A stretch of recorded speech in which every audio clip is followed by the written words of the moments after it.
Welcome, everybody, to Crunch Time with Jeff, Booner, Lukas, and Gentry. It is Friday. Yo, baby. That was really a good week. A lot of Lions news. We got NBA Finals going on. Lukas is out today. He's handling some business. So he'll be back Monday.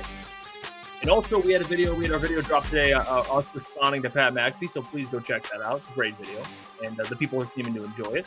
And we also have a new design that we're going to get to in a little bit that is now on our website, get to merch, officialctsports.com. Sub-Zero, Terran Arnold, that Roman cooked up, actually, so shout out to him. And I'll show it in a second, but fellas, how we doing on a Friday? We got a lot to get to today. See that? Detroit, baby, feel great.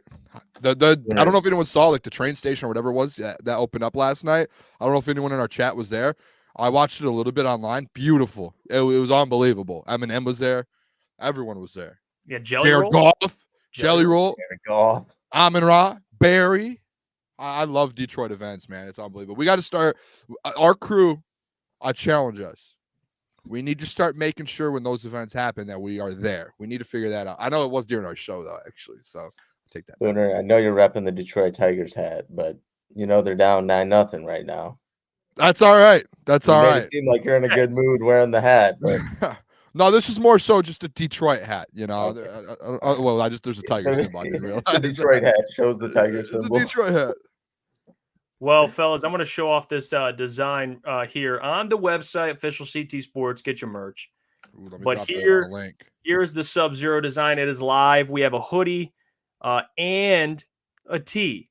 So you can get them either one. I know it's summer. You probably want your T-shirt. We got them in different colors. We have the black edition. We got midnight, navy. We got royal blue. And we have white. I mean, the white looks clean. That's unbelievable design, man. That is shout out to Roman. Oh my gosh, that's nice. Sub-Zero. Oh my gosh. Yeah, he cooked. I mean, the guy. I don't know what else to say. I mean, it's consistent. You have the hoodie that's available. You know what we should do? We should send one to Allen Park for Terrion Arnold. We should package a sweatshirt and a shirt and send it to him. That we should, Booner. Look at you. We should just send it to Allen Park, whatever the Allen Park address is, the Lions facility. And we should just write Terrion Arnold. Boom. Throw a crunch time in the top left corner, a little crunch time symbol in the top left, and just send it off to him. Here you go. See who wear it out practice or something. You know what, Boone? I'm with you when you're right, and you're right. So I got a really weird mind, and my mind works very great when it comes to the business. You guys know my mind when it comes to the business. It's usually dialed in. So you have a really weird mind. We're also going to give away our jersey that we promised to give away because Tom Grossi actually just hit his $100,000 goal for St. Jude's Children's Hospital. So again, big shout out to Tom Grossi for what he's been doing, giving back to charity, traveling the world, traveling the world, raising money. I mean, he's out there wrestling while dealing with food poisoning. So again, trying to help our good friend kind of share the word there. We will be giving away that jersey. Again, there's no requirements besides donating to his charity and retweeting the tweet. There's no following or anything like that. So we're going to give away the jersey today. You can still get in right now. Go to our Twitter page. I just tweeted it out about an hour ago that it's the last chance until the end of the show. I think at 9:50, right before Mailbag, we'll announce. I'll go in and I'll find a winner and go in and just go retweet and donate. It's a great cause. It's a great cause. Go donate. Drop the receipt underneath and hit the retweet button and then do that. So and Joshua became a Crunch member, so appreciate you, Joshua, for that. Shout out to you. Adam. Shut up and dribble. We're going to get to Cade Cunningham. It's been reported that they're going to give him a max contract extension. And that's how the league works. They reward, I shouldn't say reward, but they incentivize teams to keep homegrown players. That's where the league's moving. That's why you have the second apron, the third, the apron stuff is because they're trying to penalize teams like the Golden State Warriors when they got KD, trying to keep all these guys together and trying to incentivize homegrown talent. So we're going to get to that later in the show, probably towards the end of the show. We'll talk about that rumored extension. Also, fellas, speaking, because we have a lot of lines to get to. We have Booner's question. He has a question for us. We don't know what the question is. Question of the week. We're bringing it back. Lions related. We're going to get to that at 8:30. Amon-Ra St. Brown. Can he wear a gold jacket? Can he reach the Hall of Fame? And I have some stats here that are kind of historic, the pace he's on. So I know it's like, oh, well, Hall of Fame. Yeah. If you see these numbers, it's worth the conversation. Also, Sam LaPorta, where he ranks among tight ends in the league. I saw an article come out, I believe Jeff Iafrate wrote it, of all the tight ends that are ranked, his tight ends that are ranked. And we'll debate where he stands amongst the best tight ends in the National Football League. But boys, the finals were yesterday. We gave our picks. I think me and you, Boone, had the Mavs in 6. Gentry, you had the Mavs, right? Yeah, me and Booner bet on the Mavs to win, but wasn't a great game one by any means. You know, they rallied back a few times, but I didn't really expect them to go in and win game one. But I'm still confident with them with the series. I don't know about you, Booner. Did that game one scare you? Not at all. Actually, I loved what happened game one, if I'm being honest. I think the Boston Celtics, I almost used a saying that I didn't want to say, but they let it all out right away, instantly. They went out there and they went out there and they just said, oh, here's everything we have. Porzingis probably had the best game that he'll have all series long. Jaylen Brown had the game that he's going to have. He's probably to continue doing what he does. There's no way Porzingis does this every game. There's zero chance. And the fact that they were down 30 and cut it within 6, there's no way the Mavs don't win this series. After seeing them cut it within 6, and when Luka comes out, they end up getting the Mavs are going to win this in 6. There was a reason why I picked 6 games. It was because I knew they were going to drop game one, whether it was by 20, 30, 10, 12, 2, 1, whatever it was. They were going to drop game one, and they're about to come win game 2 in Boston on Sunday, and then they're going to go win 2 at home, lose again in Boston, and go back game 6 to Dallas and win the NBA Finals. So I'm not worried at all. And there's no way that this Dallas team, there's no way they play the way they did again. Like, they're going to make adjustments now, and it's going to become a series very fast. As soon as the Celtics, they haven't faced anyone all year or all playoffs. As soon as they face a little adversity that they have not faced yet, they're gonna crumble. They will crumble. Trust me on that. That team will crumble. We've seen it before. That's fair. And I agree with your part about Jeff. I'll let you go in a second. And I agree with your part about Dallas not playing that bad. I think Luka played very well. And then obviously when they took him out in that third quarter, the lead went right back up. I think like Derek Lively, Daniel Gafford, Kyrie Irving, those 3 guys need to play better. I think their bigs obviously have been really integral of how Dallas has been built. Getting Gafford at the deadline was one of their biggest moves, I would say. I think they'll be fine. I think Kyrie, like you said, he kind of had that game one little shakiness to him, but I think he'll bounce back. You know, it's a wild stat. I was watching JJ and Richard Jefferson talk on JJ's on his channel. He did like a little breakdown reaction to the game one, and it's clear that the Mavericks, because this Celtics team defensively, it's all about matchups. That's basketball, and they were trying to get Al Horford. That was the matchup the Mavs wanted really bad. They wanted to try and get him in isolation with Luka and Kyrie. You know what they shot against Al Horford? It was like 1 for 17 or something. That won't happen again. And that's the worrying part. If you think about it, there's 2 ways to look at it. One is that way, which it won't happen again. But the other way is you can't score on Al Horford. Hopefully that isn't an issue, because that's their pathway. I mean, you're not going to put Derek White or Drew Holiday or Jaylen Brown or Jason Tatum in isolation and just, okay, we're going to abuse him because he's a liability defensively. So they'll bounce back. I think it'll be way closer game 2, but. What I noticed too, the last couple series with the Mavs is Jason Kidd's actually really good at making adjustments through games and figuring things out. Like, you've seen them down versus the Timberwolves multiple times, come in, make adjustments, and come out and end up winning the game. I think like having this game one happen to them, that what they saw at the Celtics, that was the Celtics basically put their whole game plan on the table. Said, hey, this is how we're going to beat you. Now it's if the Mavs can combat that and they come back with something to kind of beat that. What are the Celtics going to do? Like, that was their best chance of winning, and they put it on the table right away. So I don't think, like, now if Jason Kidd make those adjustments, series is over. I think Mavs win. It's crazy to think they're down 1. Yeah, you just need a little contributions for like the players I said. PJ Washington was playing really well through 3 quarters, as well as Luka, but no one else really showed up. And like the chat has been kind of alluding to, Celtics were insane defensively last night. So they'll have to find a way to get it done offensively, and I'm sure Jason Kidd will make those adjustments. You kind of got to free up Kyrie a little bit, maybe play him more off the ball and then let him work, because when he was bringing the ball up the court, it wasn't the same. Once they slowed it down, let Luka bring the ball up the court and kind of set up the offense, it was better. But I mean, fellas, I do think this is still going to be a series, but Boston, I mean, they're here for a reason. They're a good team, but the Mavericks are too. I think this series will go at minimum 6. Yep. I don't see this being Celtics winning 4-1. I don't foresee it. Kyrie's not going to play that bad again, so we shall see there. Tim Twentyman put out today his takeaways. He had 5 takeaways from Detroit Lions Minicamp, and we're going to go through them and kind of break down what he said and weigh in on what he said. And it's some of the things we've talked about, but Tim Twentyman always provides really good insight. So let's get to that article now. So let's pull it up. Tim Twentyman, this is on DetroitLions.com. Tim Twentyman, senior writer for DetroitLions.com. He had his takeaways. And the first takeaway he had was the much improved secondary and we read a lot about that, the interceptions, quarterback struggling. Yeah, Taron Arnold making plays. I mean, he had Khalil Dorsey making plays. I think he had 2 pick sixes on Hendon Hooker. So, hey, it doesn't fit my narrative, but hey, guys are making plays. Guys are making better plays. Make it fit your narrative, Jeff. I don't know how it's tough, very tough.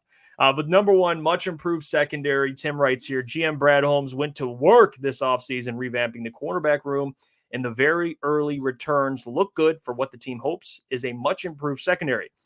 The additions of Carlton Davis III, Amik Robertson, Taron Arnold, and Ennis Rakestraw Jr. completely retooled that room, and early observations from minicamp were more hands-on footballs in a much more difficult time for the offense to move the ball via the air from minicamp's past. That's key. I'm sure, the last couple of seasons, at least during their tenure, Dan Campbell's tenure with this team, I'm sure it was a hot knife through butter in minicamp, just absolutely picking the secondary away, just picking them apart. Oh. Now it's different. Davis and Robertson got multiple hands on footballs, and Arnold had a terrific interception off quarterback Jared Goff on the first day of minicamp Tuesday that ended a situational drill after one play. When the pads come on in training camp and the physicality ramps up, we'll get a better idea of the gains Detroit truly made in the back end of their defense. But so far, it appears they've significantly improved that room, and the competition there come camp should be fierce. And we talked about what we thought. I mean, some of the things we discussed from having John on and reading just what's being written around Detroit. A pretty consistent thing, guys, has been that secondary and the new faces making plays. I mean, you have some guys that are recovering. I mean, Ennis Rakestraw, he's limited right now, so you haven't really fully got to see him. And then Emmanuel Mosley, you haven't really got to see him. But who they have, Carlton Davis. I know we watched the clip of Jamo making the tough catch over Carlton, but for the most part, Carlton's been really good. Great catch. Tyrion's been really good. You have guys like Amik Robertson, who's been really good. And so far, I know it's early and it's about establishing chemistry and these guys just getting reps. As long as that pass rush is improved, you got to be able to get to the quarterback. It's going to be hard a little bit for anybody. It's going to be hard to cover anybody if you're not getting to the quarterback. But man, if they can get to the quarterback more consistently, this secondary, they got the dudes. The dudes. Have you guys seen around, and I've been seeing this on the internet a lot, on Twitter at least, a couple times. I think it was the 33rd team or PFF tweeted out asking the best corner duos in the NFL. And guess who was on the list? There were 6 teams on there that were posted. The Detroit Lions were not one of those teams. Put that in perspective, fellas. 6 months ago, if you would have seen a graphic of the best corner duos in the NFL, the Detroit Lions probably would have been the dead last team to be even put on one of those lists. And they were like the top 6 team on that. I think there was maybe 7 teams on the list, and they were one of them. So I think now that you see Carlton Davis, and I'm going to do my best, guys, and maybe you guys have to help me with this throughout the offseason and the people. But I mean, the people in the chat, you guys know you probably will be on my side with this. I'm going to try my best not to get overhyped and get super excited about Taron Arnold. But I just think this dude is an absolute dog. I truly think Taron Arnold is going to be like the Brian Branch of last offseason. Coming in, and he ends up being just an absolute dude, contributing right away. And now you pair him up with Carlton Davis. There's an argument to be made that the Detroit Lions have the best corner duo throughout the NFC and in the NFC North. There is an argument that can be made if Taron turns out to be what everyone's saying he's going to be. And I still think one of the biggest skill set you need as a corner in the NFL is confidence, and that's like his number one thing. So I'm sure other people are on my side with this when I say that. The hype for Terrion Arnold is real, but again, it was OTAs and minicamp. So I don't want to like sit here and be like, oh my gosh, and he only practiced for like 2 days. So I don't want to sit here and be like, oh, this is he's the next Sauce Gardner. I don't want to do that, but I like the hype's starting to come out a little bit for Terrion Arnold, and like the fact you got him, what was it, 23? What was that we traded up to? 22? Like the fact you got him where you did, or 24? I can't remember the exact. I think it was 24. 20. Oh, we got 4 different numbers there, boys. Yeah, we got to figure out now. Yeah, we got to figure that one out. Yeah, 24. But like even think of that, and to your point too, Jeff, with the Jared Goff thing, like typically he's in practice cutting up the secondary because you had such a bad corner room.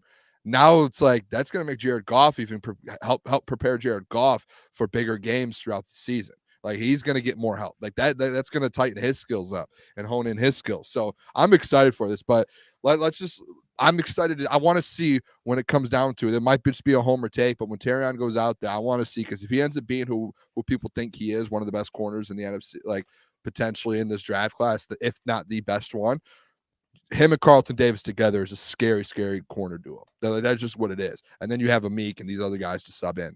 So it's going to be interesting.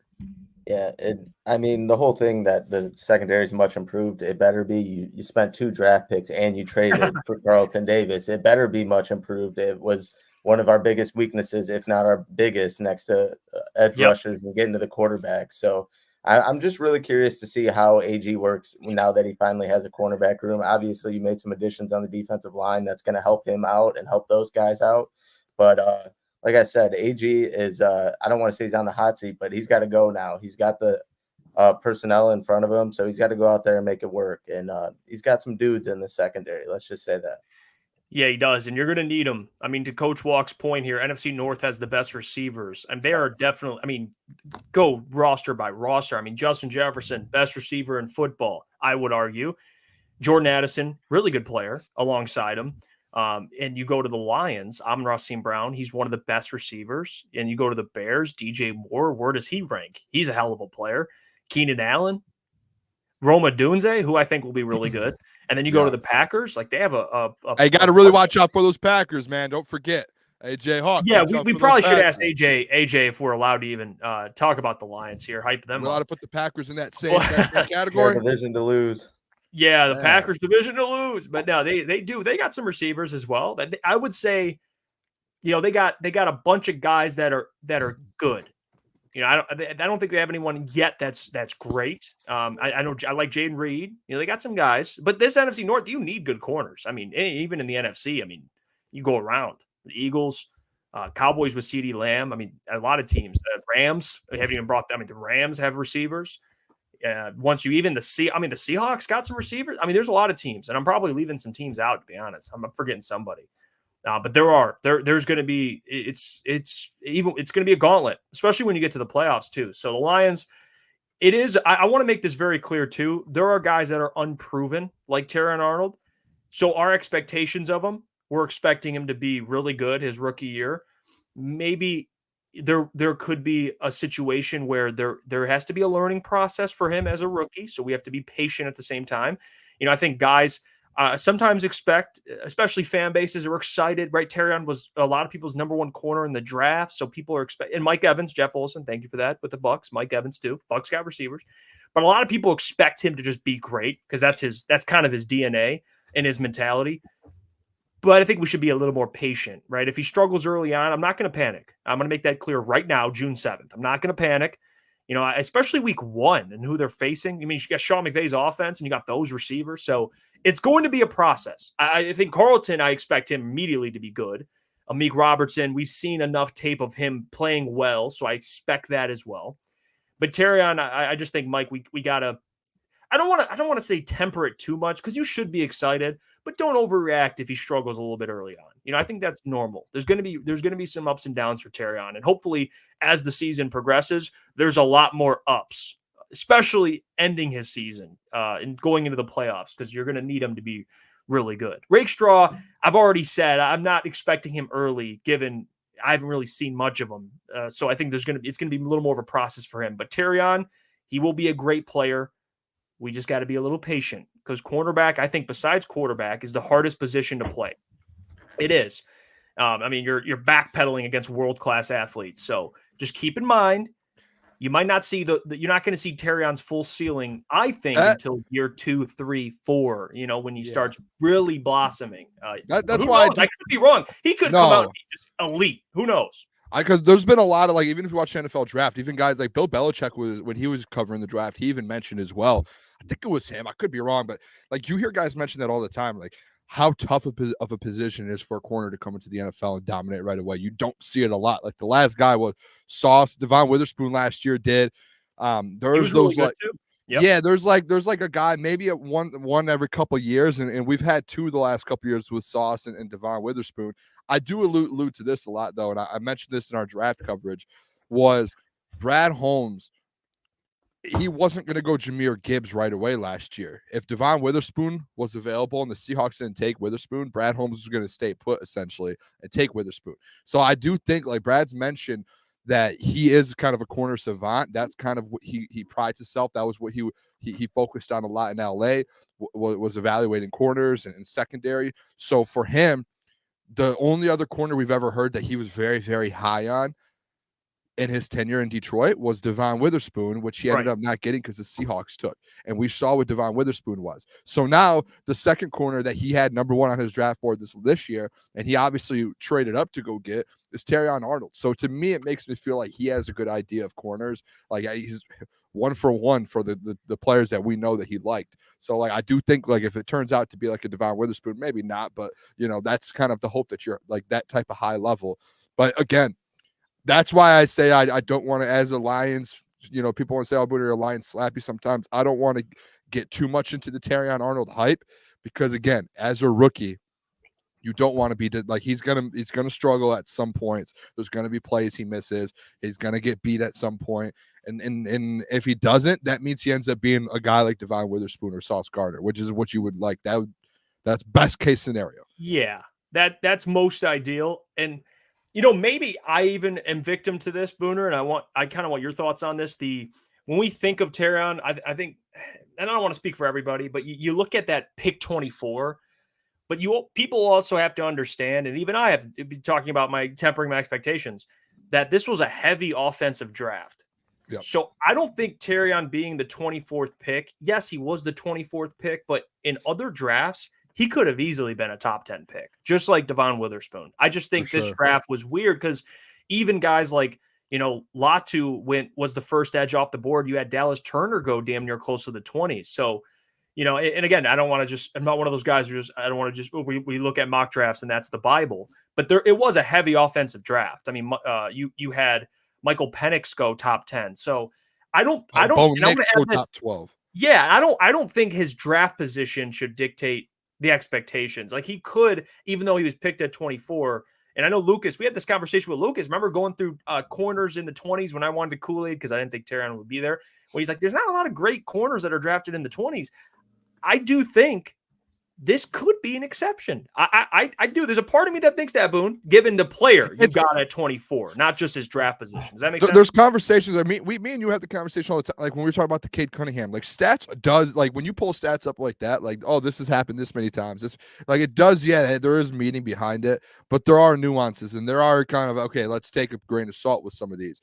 To that point, to Lucas's point, it's like, Terrion, it's an offensive filled draft. Terrion still is probably one of the best defensive players to get drafted in this draft class. Like Latu didn't go until 15 or 16. He was the first defensive player off the board. No one thought that it was going to happen whatsoever. Not anyone. We thought the first defensive player coming off the board was going to be at 8 or 9 to the Falcons. So like the draft, the way it worked out, it was weird. Like if you go look at pre-draft mock drafts, Terrion Arnold was going as high as what, 10? 11, yeah, he was going top 15 12. for sure. Yeah. So like he was consistently in the top 15, and it was shocking. Like we did mock drafts. We saw people do mock drafts that if they wanted Terrion Arnold, they would have to trade into the top 15. Brad even said, I would have traded in the top 17, 18 to go get him. So yeah, the expectation, like he could become one of the best defensive players in this entire draft class. And then if you look down the line, it's like a lot of these players. Do you remember the redraft a couple months ago that came out for last year's draft?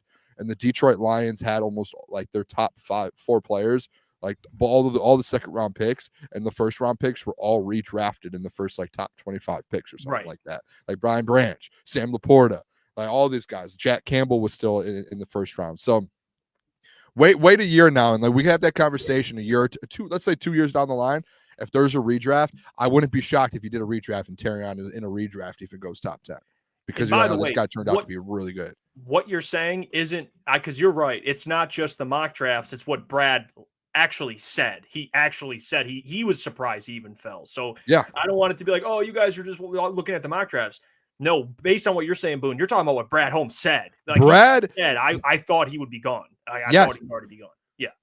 A lot of NFL GMs were shocked the way the draft turned out. That all these offensive players like Bo Nix going 12th, like all these guys just going. You're like, okay, what's happening here right now? And the fact, like Brad even mentioned how shocked he was that they even had a chance to get him, and they ended up getting him at 24. Like that's shocking. That should not have happened. And you got to like that's an absolute steal. Like in 2 years, you're going to do a redraft for this NFL draft class, and don't be shocked if Terrion Arnold is a Pro Bowl corner and he gets redrafted in a redraft in the top 10, and you're like, oh, what happened there?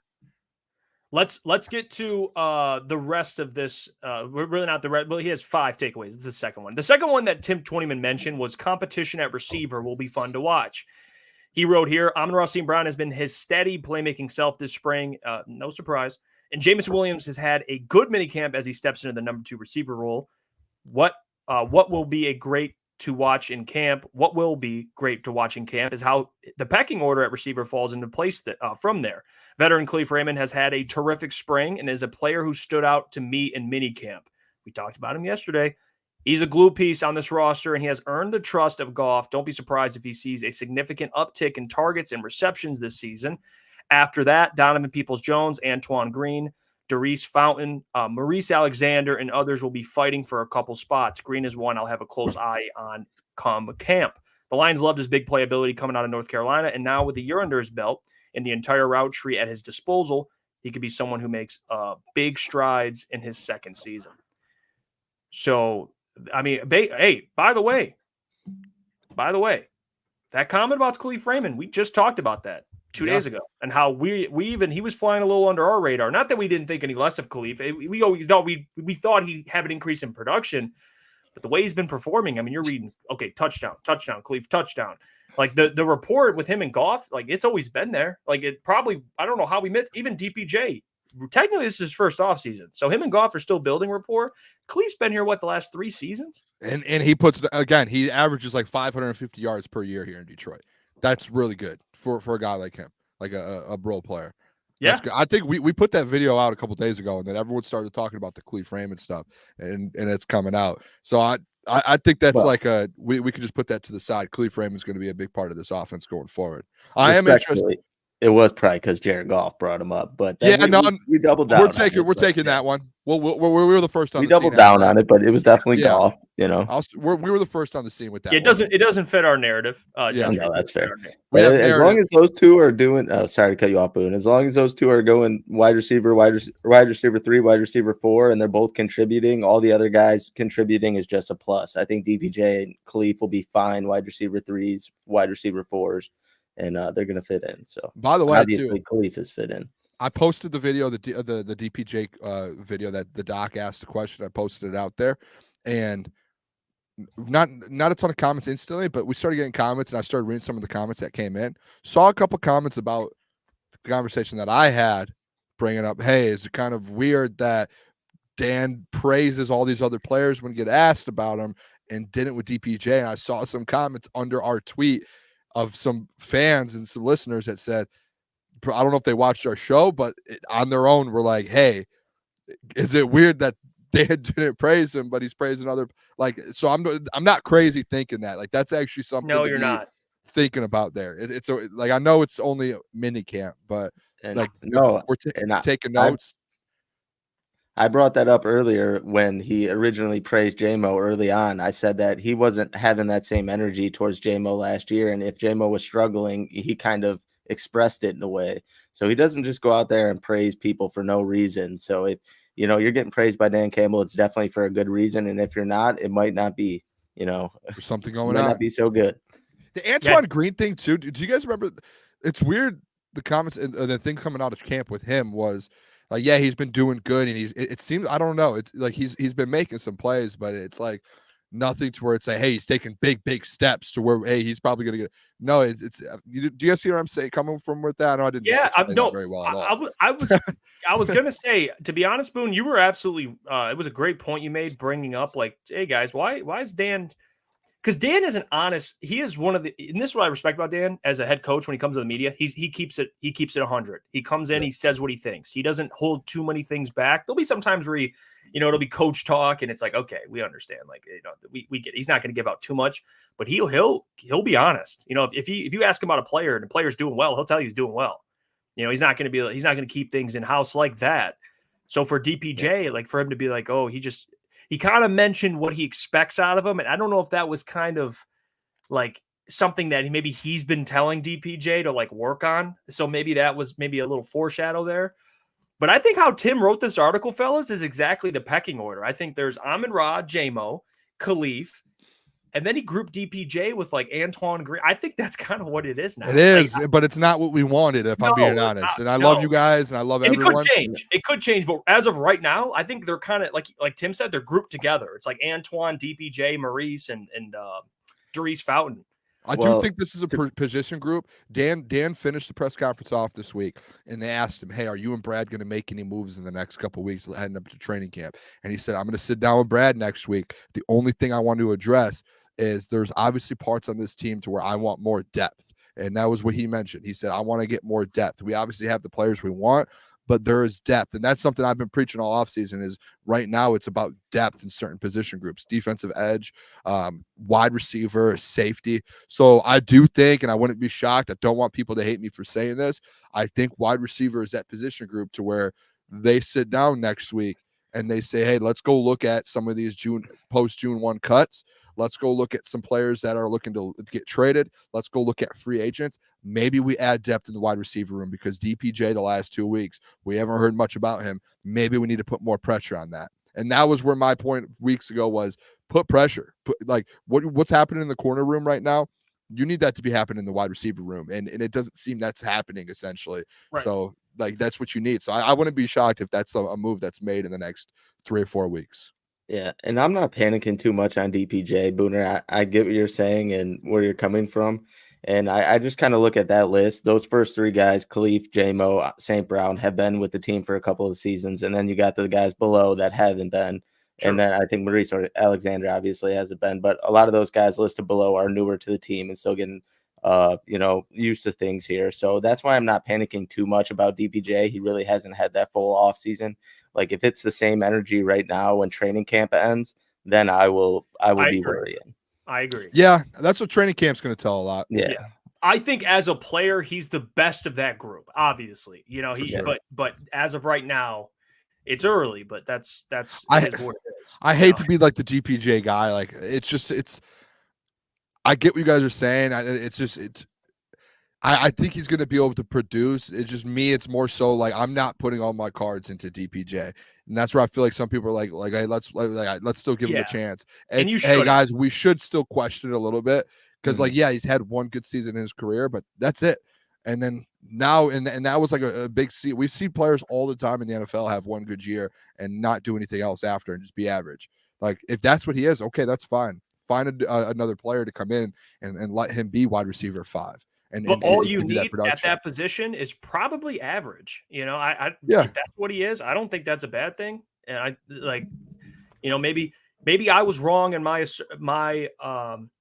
evaluation when I mentioned the 800 yards. Maybe that's not. But again, this is all early. I don't want to overreact to we're in June, but we'll see. Things are going to change. Training camp. No, it's still a fair assessment there, Booner, because I'm sure Jeff could stand on this too, that we're thinking that DPJ would be farther along, even though he is a newer addition to this team. Right. So still not hearing anything isn't great. We're still not panicking, but we expected to at least hear a little bit more. I do agree with that. Yeah. Well, also interesting Tim, conversation. For his third takeaway, he wrote here, roster is the best it's been in the Holmes-Campbell era. He writes, one thing that stood out to me watching minicamp is just how improved this roster is versus the first minicamp of the regime in 2021.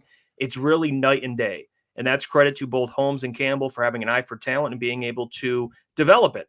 I couldn't help but think by the end of training camp, there are going to be some really good football players that aren't going to make this roster, but are going to be able to help other teams across the league. The competition at cornerback, defensive line, wide receiver, and running back will be fierce. And there are going to be some good football players that at those spots who don't make the initial 53-man roster. I know people would immediately look to me and say, Matthew Betts? Question mark. Hey, he did write competition at the defensive line room, at wide receiver. What do you say? Cornerback, he mentioned. And that's like not surprising. I mean, that's what that's a problem good teams face all around the league. I mean, there's guys that don't make the roster, they put on the practice squad, and the Lions the last 2 years have came in and be like, all right, I'll take him. All right, I'll take him. Cool. And the Lions, I don't think are going to be, although Dan does really value the practice squad, but there's going to be some good players on that practice squad or just cut, unfortunately. That's just how it works. They got a lot of, even though Dan wants depth, and I'm sure they'll address it, can't keep everybody. There's going to be some pretty good football players that'll make this roster. And that's a pretty good position to be in, to be fair, fellas. It's a good position to be in. And I agree with him. This is by far, and I'm sure both of you do agree, this is by far the best roster that the Lions have had. And that's just the marks of a good team, having competition and having guys that's going to be left off this roster. So it does speak to what Brad Holmes and Dan have built.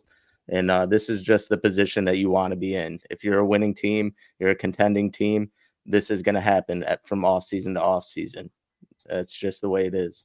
Yeah, from top to bottom too. Like the players that are at the top of the depth chart in each position group are 100 times better from when you came in, and that's like some young guys. Jamie Collins, Collins, like it's across the board in every position, and then even on top of that, some of the young guys that you had at the top of your depth chart your first year, those were rookies and year two guys at the time, and now they're kind of blossoming into what they are now today.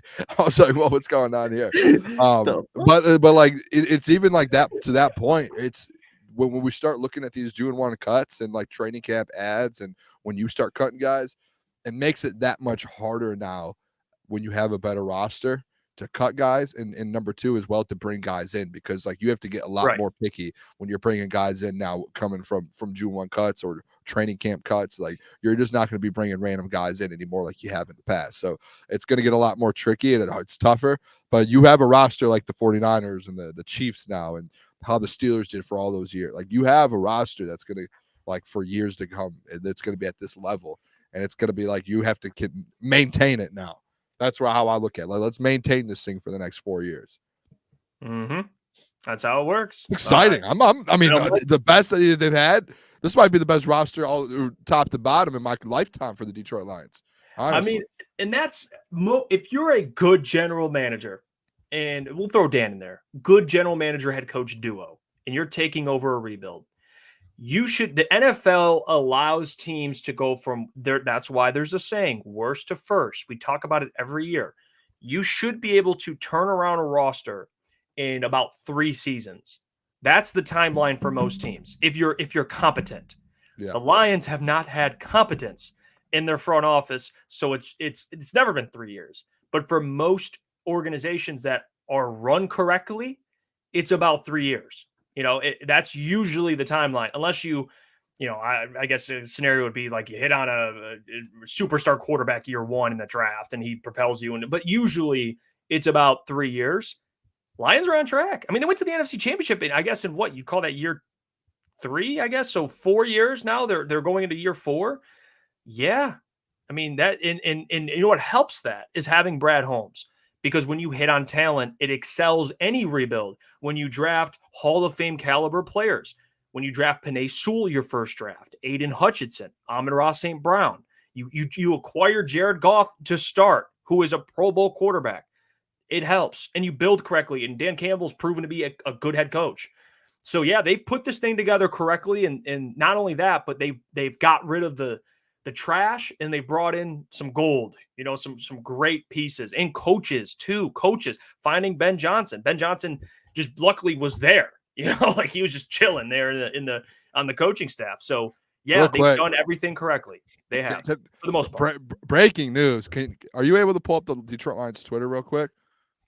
I can. Yeah. What's They just posted a statement here, and we can read it for you guys. It's not like any like trades or anything, but the Detroit Lions are like, I'll say it now, that they're supposed to have another OTA next week, I believe next Monday or Tuesday, where it's just the rookies coming in, and it's like the young guys. It's like year 3 guys and below or something, I believe. Could be wrong on that timeline. They had to forfeit the practice from the NFL. They have to forfeit. So I'll read this. So yeah, this Lions put out on X just actually 10 minutes ago. It's a statement from the Detroit Lions.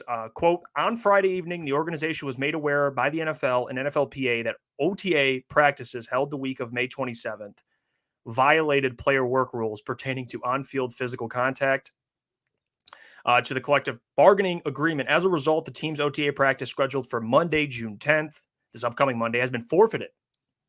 We take very seriously the rules set forth within the NFL's offseason program and have worked to conduct our practices accordingly.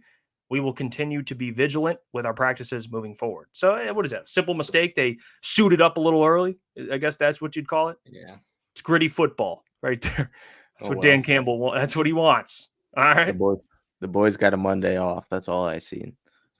Yeah. It is what it is. What happened? I mean, weekend, Mike. Like does that not feel like a weird thing though to happen from Dan Campbell? Like that's not a Dan Campbell type run program. That is such a Dan Campbell thing. He made these guys suit up earlier because these boys they get no work. I do think it was something about like them obviously suiting up earlier, but it had to be something like nitpicky. Like I'm sure they barely bent the rules and like kind of making an example out of them, something. But that's crazy. Do you guys either way, long weekend for the boys, well deserved.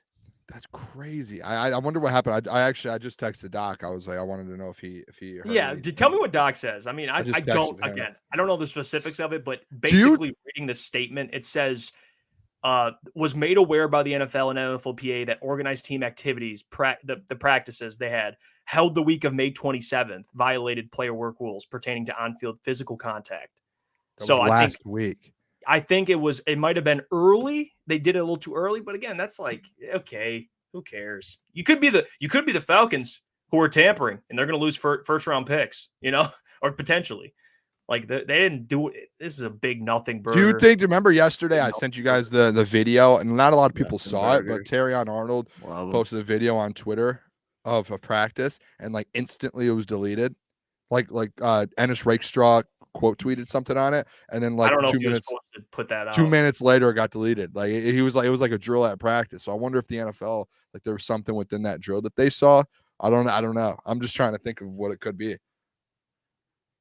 Yeah, it's because I remember when Dan, I don't know if it was when he first got here, and I could be wrong on this, but I remember when they asked Dan about like, because it was the conversation about padded practices and like suiting up early. J-Rod, no contact rule. There was some overexcitement in practice of no contact practice. And I'm sure Dan is the type of guy, he is a little bit of an old school coach. He I'm sure, I don't think he bends the rules consistently, but there might be times where, gets a little too gritty. There is a thing too, guys, to where like I've heard a lot of times there are like coaches, when you do these OTAs and mini camps, they have like the timeline. Like a lot of coaches throughout the NFL won't even do like this. Like the next week they had like the one extra practice for younger guys. A lot of times they won't even have it. They'll like cancel a practice anyways. At the end, they're like, hey, if we feel like we had a good mini camp, everyone can just go home and we're done. I think anyways, like Dan mentioned this week that he was going to bring the young guys back for an extra day or two next week anyways, just to keep the guys in the building. So like around the NFL anyways, these guys end up just, are you guys good over there? What's happening? It's Gentry just being a dumbass. But continue. but like there's guys around the NFL and teams around the NFL who don't even do all of their full OTAs and minicamp, so it's not that big of a deal. Like it's just like, oh, hey, we had a good week of practice, boys. we hit with pads. Imagine that. Imagine if Dan said put the pads on. We'll take your day away. Dan was like, "Oh no, we're in pajamas." He's like, "Fuck it, suit up. We're hitting, boys." And real quick, and all jokes aside, Dan Campbell does care for the players. He does look out for the players, but there are times where he's got a little bit of old school in him. So I think this is all big nothing burger. But tell me what John says when John texts you back. We'll read it because John's way more informed on that type of stuff. But in the loop. Yeah, he's in the loop. Let's get to the last two things here. So defensive line depth is the fourth thing Tim Twentyman pointed out from Minicamp. Minicamp. He writes, it's hard to evaluate the offensive defensive lines in unpadded, OTA and minicamp practices. But with the limited contact the NFL allows at this time, I sensed an uptick in the pressure Goff, Hendon Hooker, and Nate Sudfeld experienced. We obviously know what Aiden Hutchinson brings to the table, and he looks to be in great shape heading into camp. Marcus Davenport hasn't been on the field this spring as he's rehabbing an injury, which John informed us of. But he's got a track record of success in this league. Same goes for defensive lineman DJ Reader, who will impact everyone he plays with up front. Aleem McNeil is also poised for a big year. Josh Pascal has been disruptive this spring, and the Lions expect him to take a big leap in production. James Houston is back healthy, and it was good to see him taking part in the spring. Can he replicate the success we saw at the end of his rookie season in 2022 after he missed almost all of last season with a broken ankle? Levi Onwuzurike is finally past the back injury that cost him 2 years. He's gained 15 pounds. It was called out by Dan Campbell as a player who impressed this spring. Rookie Mekhi Wingo will be in the mix for a rotational role, and players like Chris Smith, Matthew Betts, and Mitchell Agude have made plays this spring. Much like we've talked about at cornerback, there will be great competition up and down the defensive line, and Lions think that it will make everyone better. That unit as a whole should be much more disruptive in 2022. I want to be fair here. I want to be fair. Two things can be true. Lions upgraded their defensive line. This to me is more of a wait and see. I gotta see. Do I know what Aiden Hutchinson is? Yes. Do I know what Aleem McNeil can be? Yes. DJ Reader, do I know what he is in this league? Yes. But there are some questions. Right. And it's not about ability with Davenport. It's about availability. And same with Houston, right? Can he replicate, like Tim said, what he did his rookie year? So there are some, I don't want to say I'm concerned, but I am kind of sitting there going, okay, well, we're going to see. Like this secondary, I think there's more hope for me. But I don't want it to be like a negative thing. Like they're not going to be good on the defensive line. Does that make sense? Like I'm balancing both.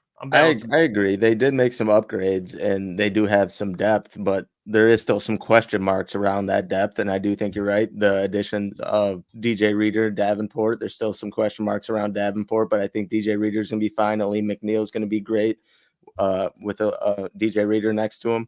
But there still is a lot of question marks surrounding the whole defensive line because you do need someone else, opposite side of Hutch, to be getting home. And Davenport, he's still not playing. Obviously, he's dealing with an injury right now, which isn't great to hear.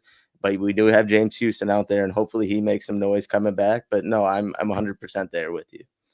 Yeah, and I do think, like, as much as people might be like, Booner, like, you're wrong. Like, this defensive line got upgraded this offseason.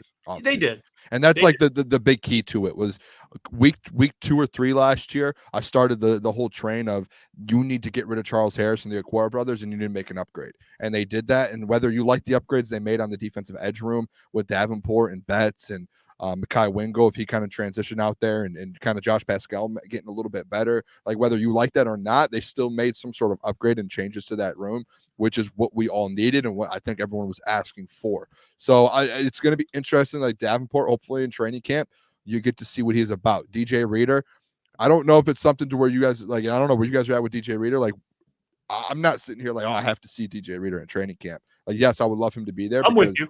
But like we know who he is, we know who he's going to be. He's a vet in this league, and he's proven that he can. He's going to come in and produce no matter what. And he, no matter what, even if he comes in and say he is injured and he's giving you a 70%, that 70% is better than what you got out of your defensive tackles last year, outside of Aleem McNeil as well. So like there is something to that. So I think that there's a little bit of positivity saying, hey, this is an upgrade. So I'm excited for it. I think the big thing with DJ Reader too, real quick, is here's where I'm at. I want to like even Josh Pascal. I like him, but I got to see it. Aiden Hutchinson, we know. I don't want to say we think. We know he can take his game to another level. I do. I believe that, and I will stand on that. But we have to see it. Aleem McNeil, we believe he can get close to 10 sacks. We got to see it. And I think we will be right, proven right. But that's why, to me, there's like, okay, I got to wait and see. Like you said, DJ has a big enough sample size in this league where it's like, okay, yeah, I mean, and even Aiden Hutchinson last year, what he did, leading the league in pressures and being disruptive, like I kind of know what he is. But Aleem McNeil, I have faith he could take that jump, but we have to see it. Like Davenport, even if he stays healthy, I want to see I want to see what's being advertised. So the secondary, it's like we know what Carlton Davis is. Amik Robertson, we got a couple of years of tape on him, even though he arrived the last 2 years. But maybe I'm being a little over the top here, but there is a little more skepticism. But I do lean on the side of I'm confident. It's like they improved Booner, but by how much? That's really what it is. It's like they improved, no question, but how much of a jump will they take? It could be significant. Yeah. We could be sitting here at the end of the year going, damn, Aiden Hutchinson had 17 sacks, and Aleem had 8, and DJ had 4, and James Houston had 7, and Davenport had 8, and you're like, holy shit, they got a lot of guys, that showed out. But and you don't even and if I could be dead wrong with this, but I don't think you even need like a massive jump out of this defensive line, out of those other guys. You don't, because if you get anything, like if you take, let's say you take like a little step, if you go from here to here, just go from here to here instead of like that big step. If you just take a little step, guess what that does? That helps Aiden Hutchinson out that much more anyways, and Aleem McNeil out. Like that helps your star players out to go out there and make plays. That helps your secondary out. That makes that defense that much better. Like you were that far away, Jeff. You did the stats. You get 10 more sacks last year, that defense improves drastically. Yeah, they're top 5. That changes a lot. Yep. So like if you go in there and just add 10 sacks this year, like I don't think 10 is like, is it 10 a drastic change? Yeah, maybe a little bit, but if you just get like a little production out of the other guys outside of Hutch, that helps Aiden Hutchinson. Hutch is going to take that step forward way bigger than what people think. And like Brandon's dog just put in there, we're sleeping on Davenport. I've been on that train a little bit with you, and you guys know that. Like I think if Davenport stays healthy, the question at the end of the day with Davenport is if he stays healthy. If he stays healthy, he's going to produce for you. He's proven that in his career. So that's all it comes down to. If he stays healthy and stays on the football field, he will produce and he will be good. There's a reason, and I know we hate PFF, but I'm going to use it towards my narrative right now. There's a reason he was ranked he was top 32 when it comes to edge rushers in the NFL. And he didn't have a good year last year. Like people still think he's a good edge rusher. If he's healthy, he will produce for you. I think even another guy that I think is I can't believe I'm saying this, but I'm intrigued. I won't go as far as I believe fully, but I am intrigued by the Levi Onwuzurike story. Okay, I'm a little intrigued. I'm listening. All right, I'm sitting there going, okay, I'll listen. I'm not going to buy in. I'm buying Levi stock. Maybe I'm buying a couple shares. Maybe I'm sprinkling a little bit, but I just want to see Levi in pads too. So there's a lot of guys there. Matthew Betts. All right, I mentioned him. All right, Matthew Betts. I want to see what he looks like in pads too. But let's get to the last. Oh no, go ahead, Mike. Go ahead. No, I was just gonna say kind of what we talked about earlier. Dan spoke a little bit about Levi, said some good things, and he doesn't usually say that about players that are struggling. So to hear that from a person like Levi, who we didn't really have too high of expectations for, that's always a good sign. So, no, absolutely. And I see people talking about Davenport too. I mean, Davenport, he's a little bit of an X factor. Him and James Houston both. We'll see. Let's get to the last thing Tim said, then we'll move on. We got Booner's question in a little bit. We're going to get to.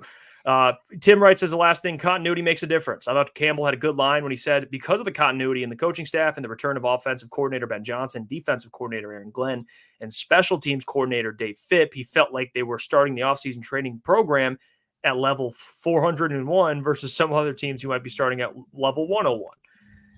Because of the improved personnel on defense, Glenn can be more diverse in his schemes, and there's a little bit more of an adjustment there. A little bit of adjustment there. The new kickoff rules will keep Phipp busy figuring out personnel and strategy on how he wants to attack that play. Offensively, Johnson will continue to evolve, but he returns the core of his attack that has to be comforting. Campbell said there won't be much of a new install on that side of the ball come camp. He also writes, just the way practice operated and the competition level we saw was indicative of a team that has tons of continuity from a head coach to the coordinator to assistants and down the line. It should really benefit Detroit and allow them to hit the ground running for the start of camp. which I think is an advantage that maybe not enough people are talking about. We mentioned it, like continuity. Yeah, it's great. But what Tim said there is interesting because when you have continuity, there's no new installs. Like, I'll bring this up.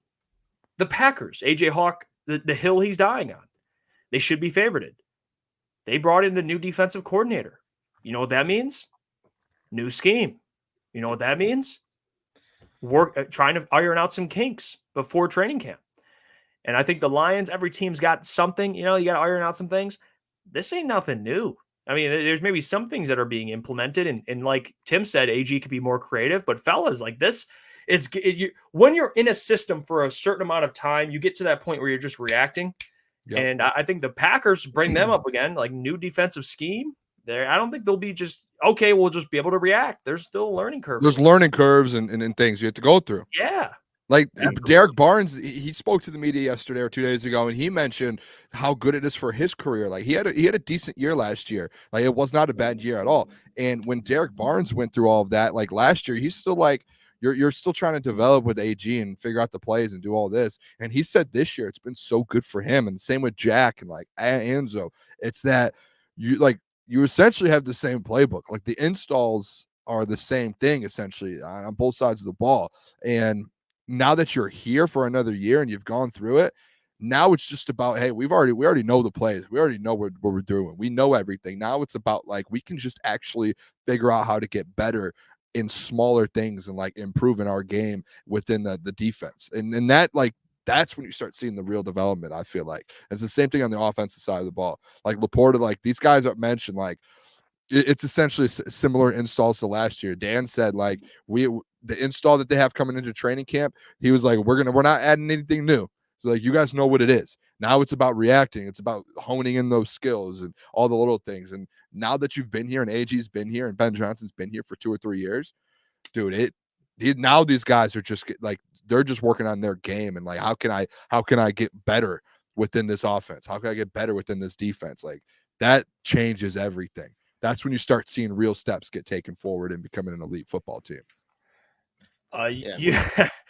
You want to, you got anything to add, Gentry, before we go on to the Booner's question? No. Just on Slade. I mean, we've been talking about it. So, like Jahmyr Gibbs, Sam LaPorta, all these younger guys, like going into year 2, just getting more familiar. It really just speaks to the whole roster. That's really how it's going to be. And another point I wanted to make was just like Jared Goff kind of talked about how Dan has been keeping like the locker room level-headed and saying that, they still have a lot of work to do. They still have a lot of work to do to get to the point they were at last year and stuff. So I think that stuff's going to go a long way.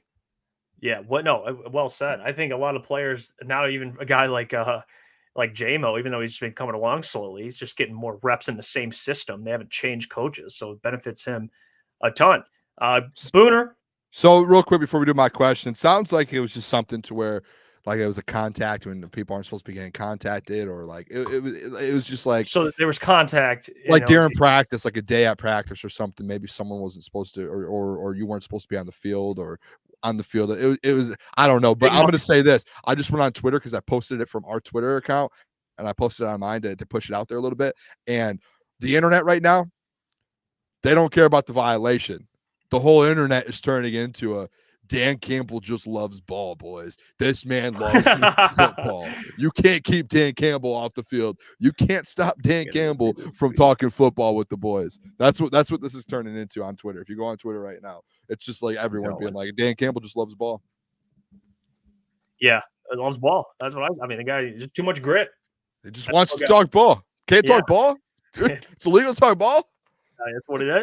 I mean, Boone, we're going to talk ball in a second. You got a question for us. I don't know what it is. I'm intrigued, Booner. I do. So this is something new for our show. I used to do this on the old show that I was on at the old place we were on, but I would come each week. I would have a question for the people in the chat, for the fellas on the show. Kind of a brain twister question to make you think a little bit about this Detroit Lions a little in depth.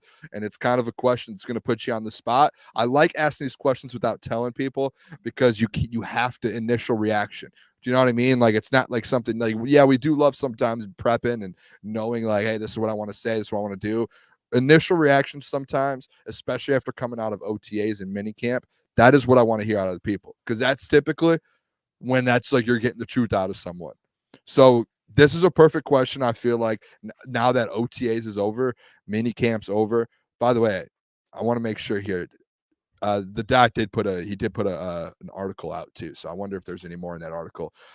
Shout out the doc. But, sorry, distracted. Shout out to Doc. Shout out the doc. But with OTAs ending, mini camps ending, now we know we don't have practice next Monday. Going into training camp, fellas, this is the question I have for you guys. This season for the Detroit Lions, I want to know what you guys would consider a very disappointing season for this Detroit Lions football team. And maybe that doesn't sound like a in-depth question, but an example: if they win the North, win one playoff game, and lose in round 2, is that disappointing? Or is them getting to the NFC Championship game and losing, is that disappointing? What is like the bare minimum where you're like, oh my, like if we win 12 games and lose in round 2, is that disappointing? Like what is like minimum disappointing? Like expectation now coming. Now you know what we've seen at minicamp, at OTAs, going into training camp. You know what the roster is going to look like. What's the bare minimum disappointment if we end up leaving 2024 season and you're like, that was that was disappointing? I would say like miss the playoffs or not win the division or even losing in the first round of the playoffs. Like say you made it to wild card or something, you lose there, like you lose your first playoff game in general, but you have to win the division. That will be disappointing if you don't win the division. I don't give a shit about what AJ Hawk says. Well, what if they win the division, then lose that home playoff game? That would be disappointing. That's where my question when I thought of all of this, I was like, this is interesting. Oh man, the hype has started. A good one, Booner. This is my cop out. If they missed the playoffs, someone got hurt. All right. So maybe there's less of a Jared. Still disappointing though. It is disappointing. I won't. Yeah. But you know what would be It's very, very disappointing. Like probably my worst case, like me just absolutely full of rage, would be they win 12 games, win the division, and then just get bounced like the Cowboys. Like they pull an America's team. That would be bad. Because now you got us, we're going up, and then we drop. That would be like the worst. Like if they're losing throughout the season, you're already getting just beat up, and you're like, man, this team, maybe someone gets injured or they're underperforming. Like you're already getting beat up. But if you're win the division, and then they just get bounced in the first game, that would be like, oh. Because now you're going on this uptick, and then you just drop off. That would be the worst, I think. For me, that would be the worst. I'm gonna say this, guys. Booner, I'm gonna be honest with you guys, and you guys know I'm the Booner Path leader and all. Like I'll hold the people accountable, and I'm gonna be honest with this. I knew last year in my mind when we got to what week was it, fellas? When I created the Booner Path, week 6, week 7, I knew the Detroit Lions were gonna go to the NFC Championship game. I saw the path. I saw how things were gonna happen. I knew what was gonna happen. Expectation, and Ed O'Neill just put it in there, and this is where I was gonna go with it. The expectation for me now going forward is you need to be playing in that NFC Championship game. And I don't know if this is setting too high of expectations and setting myself up for disappointment. The expectation for this Detroit Lions team going forward this season is you should be playing versus the San Francisco 49ers in the NFC Championship game. Anything else outside of that, losing the division, losing in round 1 or 2 of the playoffs, all of that now, you're a Super Bowl contender. All of that now is disappointing. Everything, the whole season is a disappointment if you do not play in the NFC Championship game with a shot to go to the Super Bowl. You've built the roster. You have the roster. You have the coaches. Ben Johnson returns. Aaron Glenn returns. You paid your quarterback. You paid your receiver. You paid your offensive lineman. You brought in a defense. You got corners. You upgraded the defense. There's no reason you shouldn't go out there and do what you did last year. Zero chance. Everything outside of the NFC Championship game appearance and winning the division is a disappointment. That's all. I think it's as simple as that. I think that's should be the minimum expectation this season. It'd be like we're on the level now, guys. Is the Eagles last year. Disappointing season. Obviously, they lost round 1. Anything in the Eagles organization for the last 3 or 4 years and not being in the NFC Championship game, that's a disappointment for the fans and the organization. Anything for the 49ers, if the 49ers are not playing in the NFC Championship game every year, that's a disappointing season for them. Same with the Chiefs. You're at that level now. Every year going forward with the players you have and the money you spent and the coaches you have, disappointment not making an NFC Championship game. That is it. If we lose in round 2, guys, I don't care if it's by a field goal, if someone gets hurt, I do not care.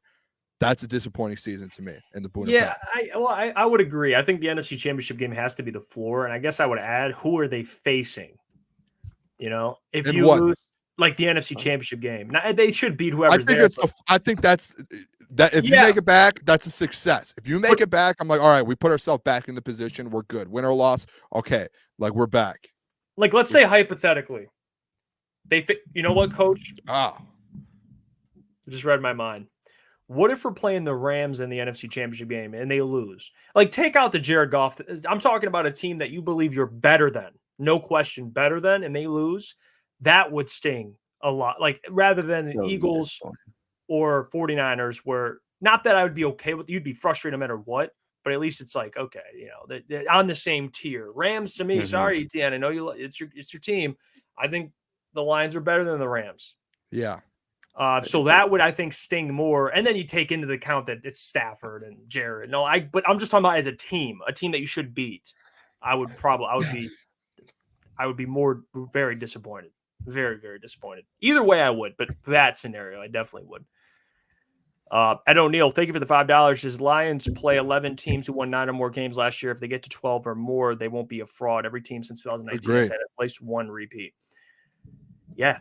They're scared. They got a schedule. So it's like when you win your division and you do that, like that's part of winning the division is like you play the divisions you play, you get matched up with the number 1 team from last year's division. Like that's how the NFL schedule works, and that's why it's so hard to stay on top of divisions and in the NFL is because you're constantly getting scheduled with that number 1 team in the other division. So yeah, it's a tough schedule, but yeah, if you win, like dude, if you go win 12 games, 13 games, I projected 13. You're not a fraud. You can win the Super Bowl. Yeah. You heard the man. Shift God. The whole enchilada. The whole enchilada. The whole damn thing. I'm not going to give out my content ideas anymore. We're doing a segment on this Friday. It's around the NFL betting segment where Gentry's going to give us some receiver. Break it down, Gentry. What do you got for us? You can break it down. So every week won't be the same. It will be betting segments sometimes. Sometimes it will just be general questions where Jeff, Booner, and Lukas answer it. But I will be giving lines and the questions every Friday. So today we are going to go through the position groups, QBs, RBs, and wide receivers, and just give out basic lines. Booner, what's up? We got the drums. Let's keep it going. Drums. Here we go, boys. So what do you guys want to start with? QBs, running backs, wide receivers? I'll mix it up. Mix it up for the boys. Let's go. All right. We're going to start. Actually, no, we're going to do QBs first. So I have 4 QBs.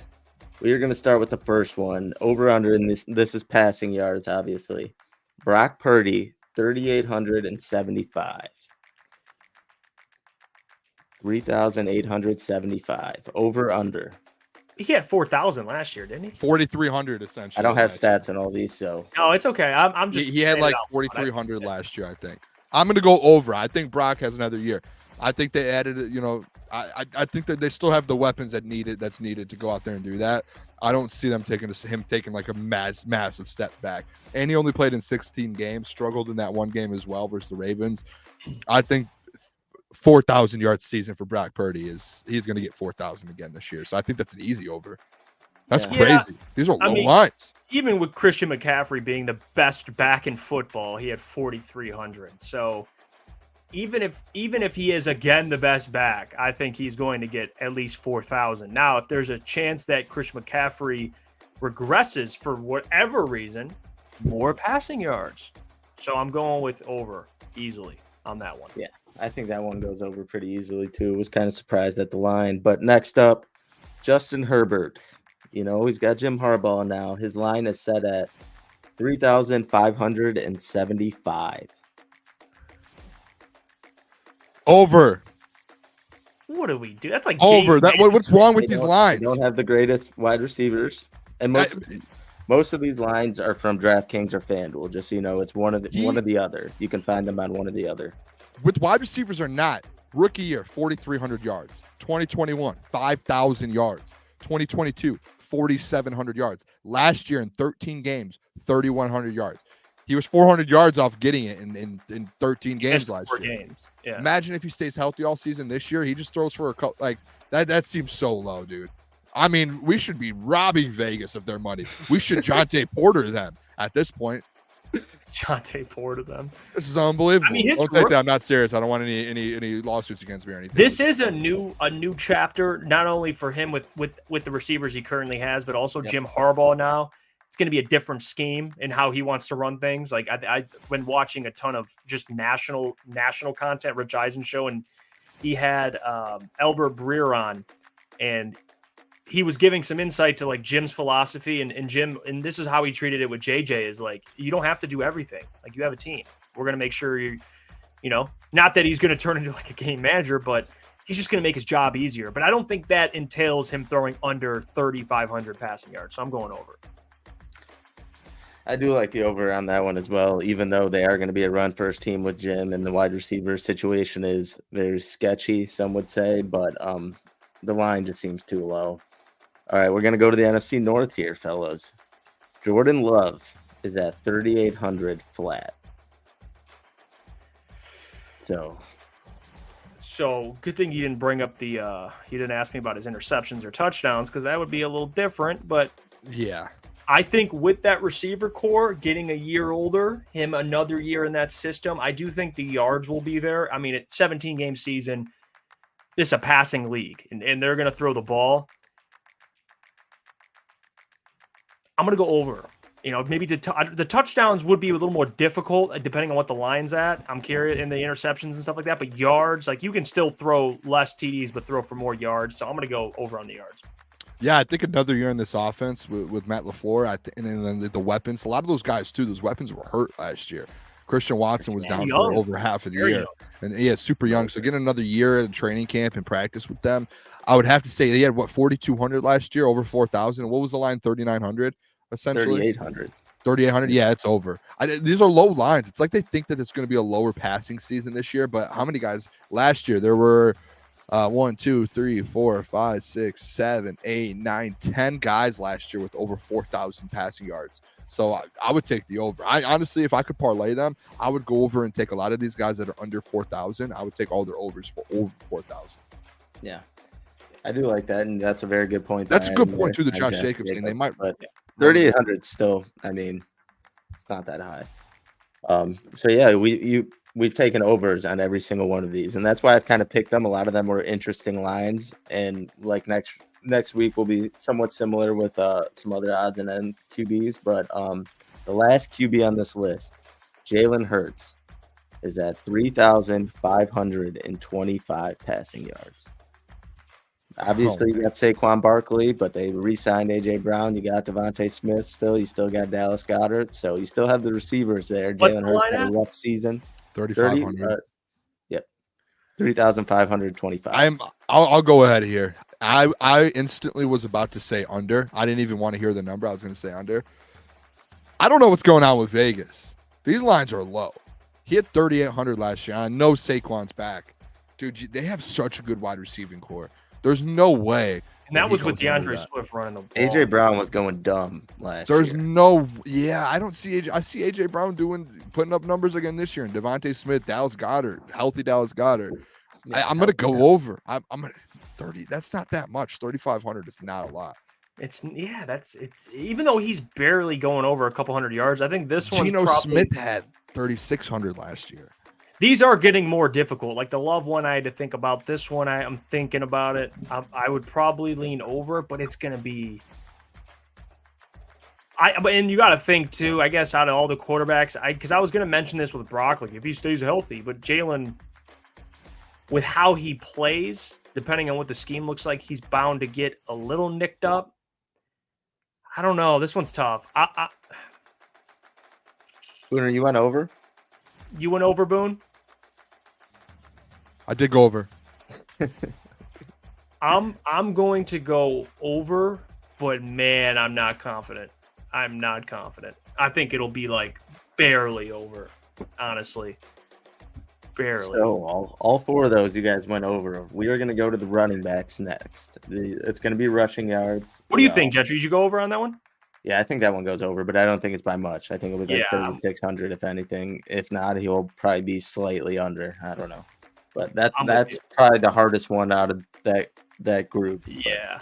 Damn, I'm not confident in that one. All right, so we're going to start with running backs. And running backs, there isn't a lot of rushing yard props out yet. They only have certain running backs, like guys that went to newer teams and then some rookies and whatnot. But I'm sure by next Friday, even as we move forward, there'll be more going out. But the first one, Saquon Barkley, 1,025 rushing yards, over under 1,025. If the big thing, honestly, I'll change the question. Will he be healthy? Because if he's healthy, he's going to get over 1,000. I mean, DeAndre Swift had 1,000. So it's really, do you believe he'll play majority, if not the entire season? You know, and what he can do. I'm gonna go over because I think Saquon's just that good. Even if he plays 14 games, I think he can get 1,000 in 14 games. I think there's an X factor to all of this as well. He's on the Eagles now.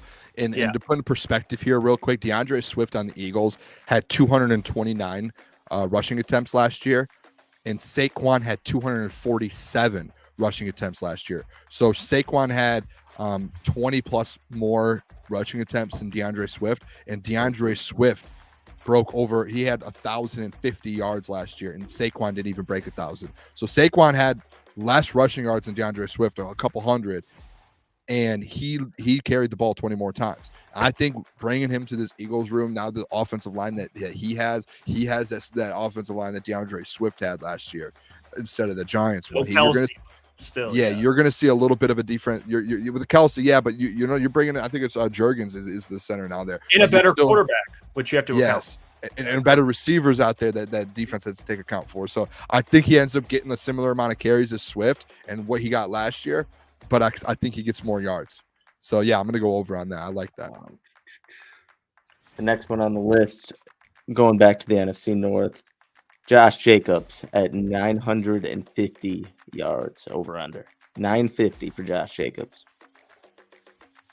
Oh, that's a tough one. What's his name have last year? Aaron Jones was injured a lot, so it might be a little skewed. He had let me see. Josh Jacobs had 813. I'm going over. If it's that low, he had 813 games last year, and I would have to say I would think this offense is better than what the Raiders had last year. He's got to get 55 yards a game. If he plays 17, that's if he plays 17. I feel like all these are low. I feel like I've taken every over. I feel like these. Well, they have to really account injuries too. I guess. I mean, Josh Jacobs been dealing with some injuries, but so you both went over. I'm going over. Jeff, number 950.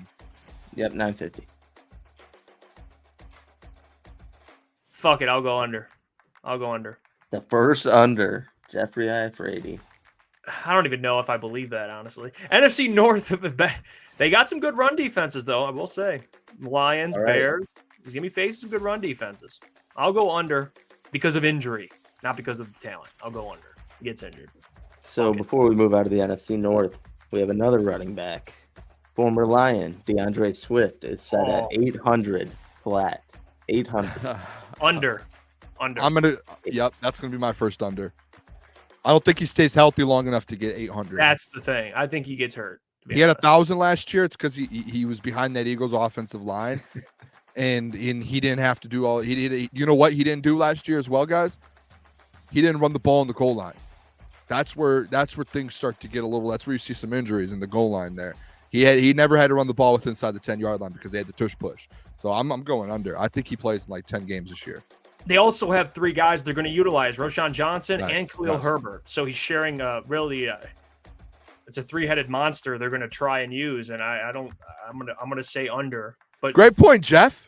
Great point. I'm locked in. Let's roll. I'm not a fan of DeAndre Swift, really. I liked him his time here. Didn't really work out too well as we expected. What are you going with this, Gentry? Where are you going? Where are you going with this? Watch your mouth. I think he's going over this line.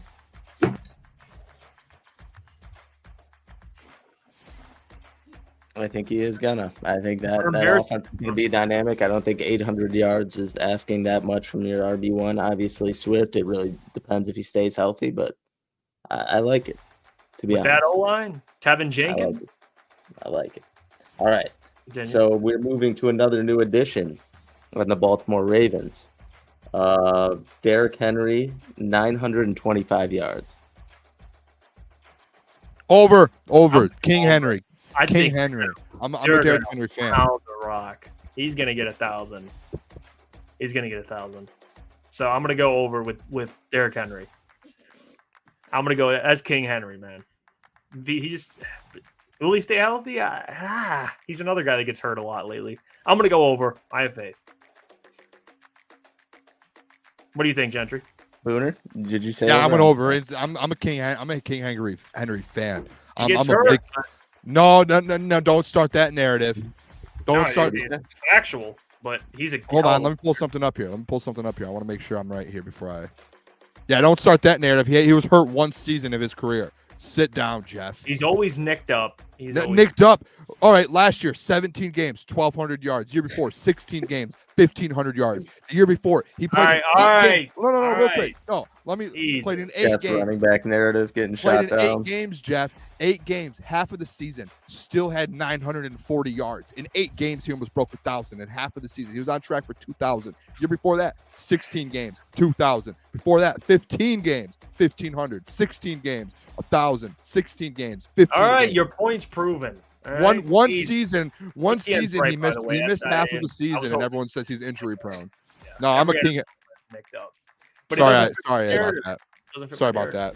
I'm a big Derrick Henry fan. Me and Klotz have gone back and forth about it. I think Klotz came around to me a little bit on Derrick Henry, but that's a guy I will die on a hill for. I think Derrick Henry is an absolute dog, underrated.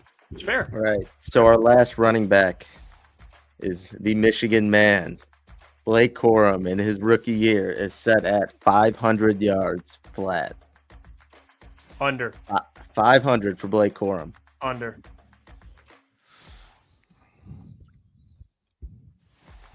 Couple reasons. Over. One, they got the Gus bus. They're gonna use the Gus bus, and they got J.K. Dobbins, and they got Blake. Whoa! Wrong team. Wrong team. Not on the Chargers. Wrong team. He's on the Rams. He's with Kyron. Yeah. He's with Kyron. Whoa. Oh, hold on. I thought he just followed with JJ or Jim.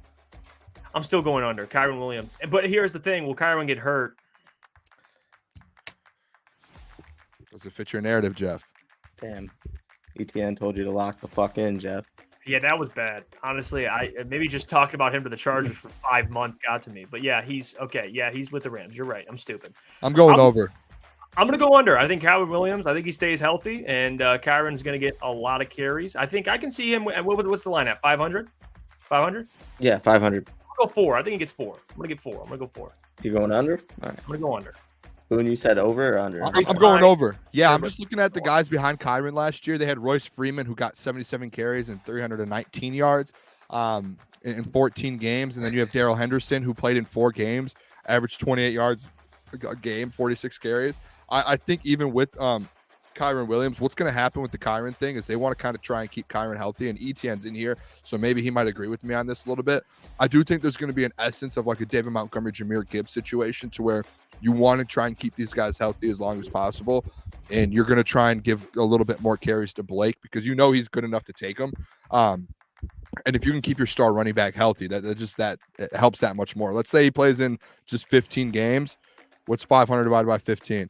He needs to get 33 yards a game. I think that's very doable for Blake Corum. 33 yards a game. I don't think that's crazy. I think this one goes over because Kyron will miss some time.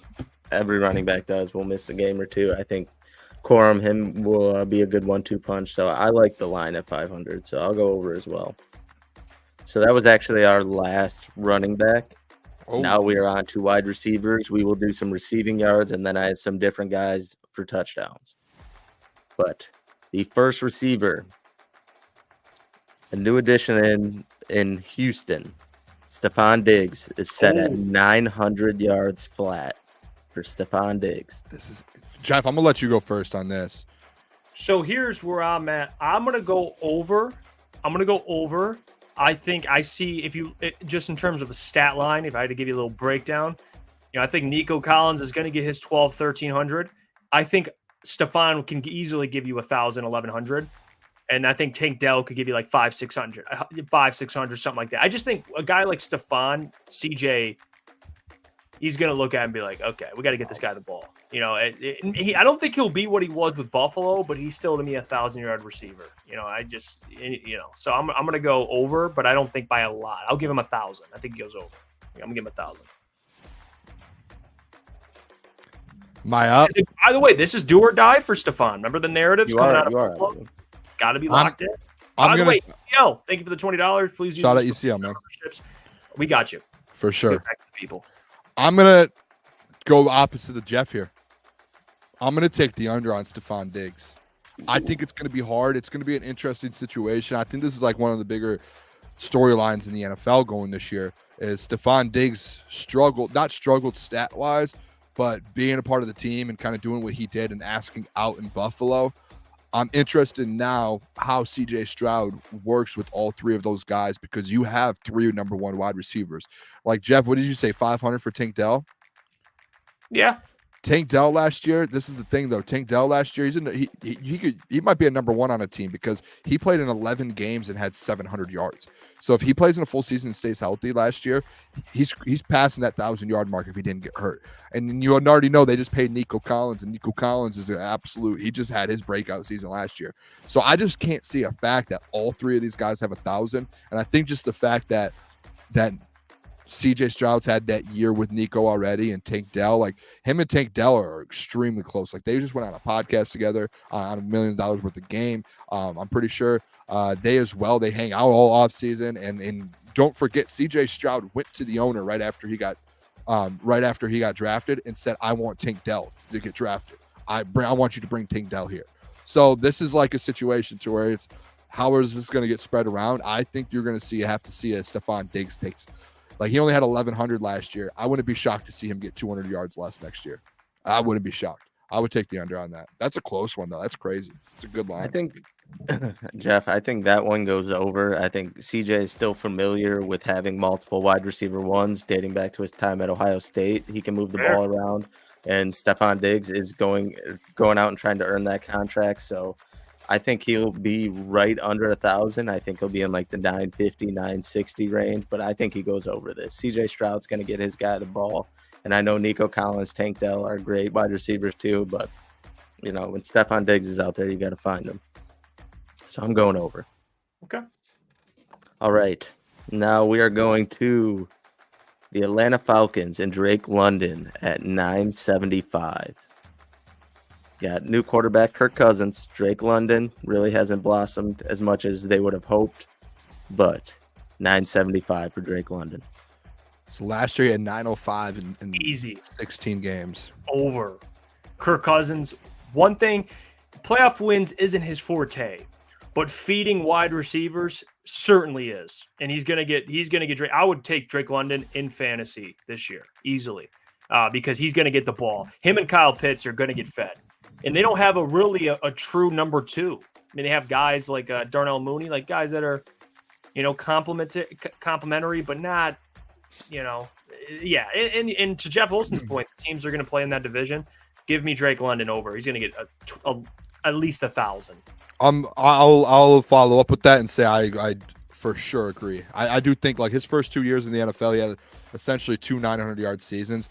This seems like the year that he finally takes that step and becomes a 1,000-yard wide receiver.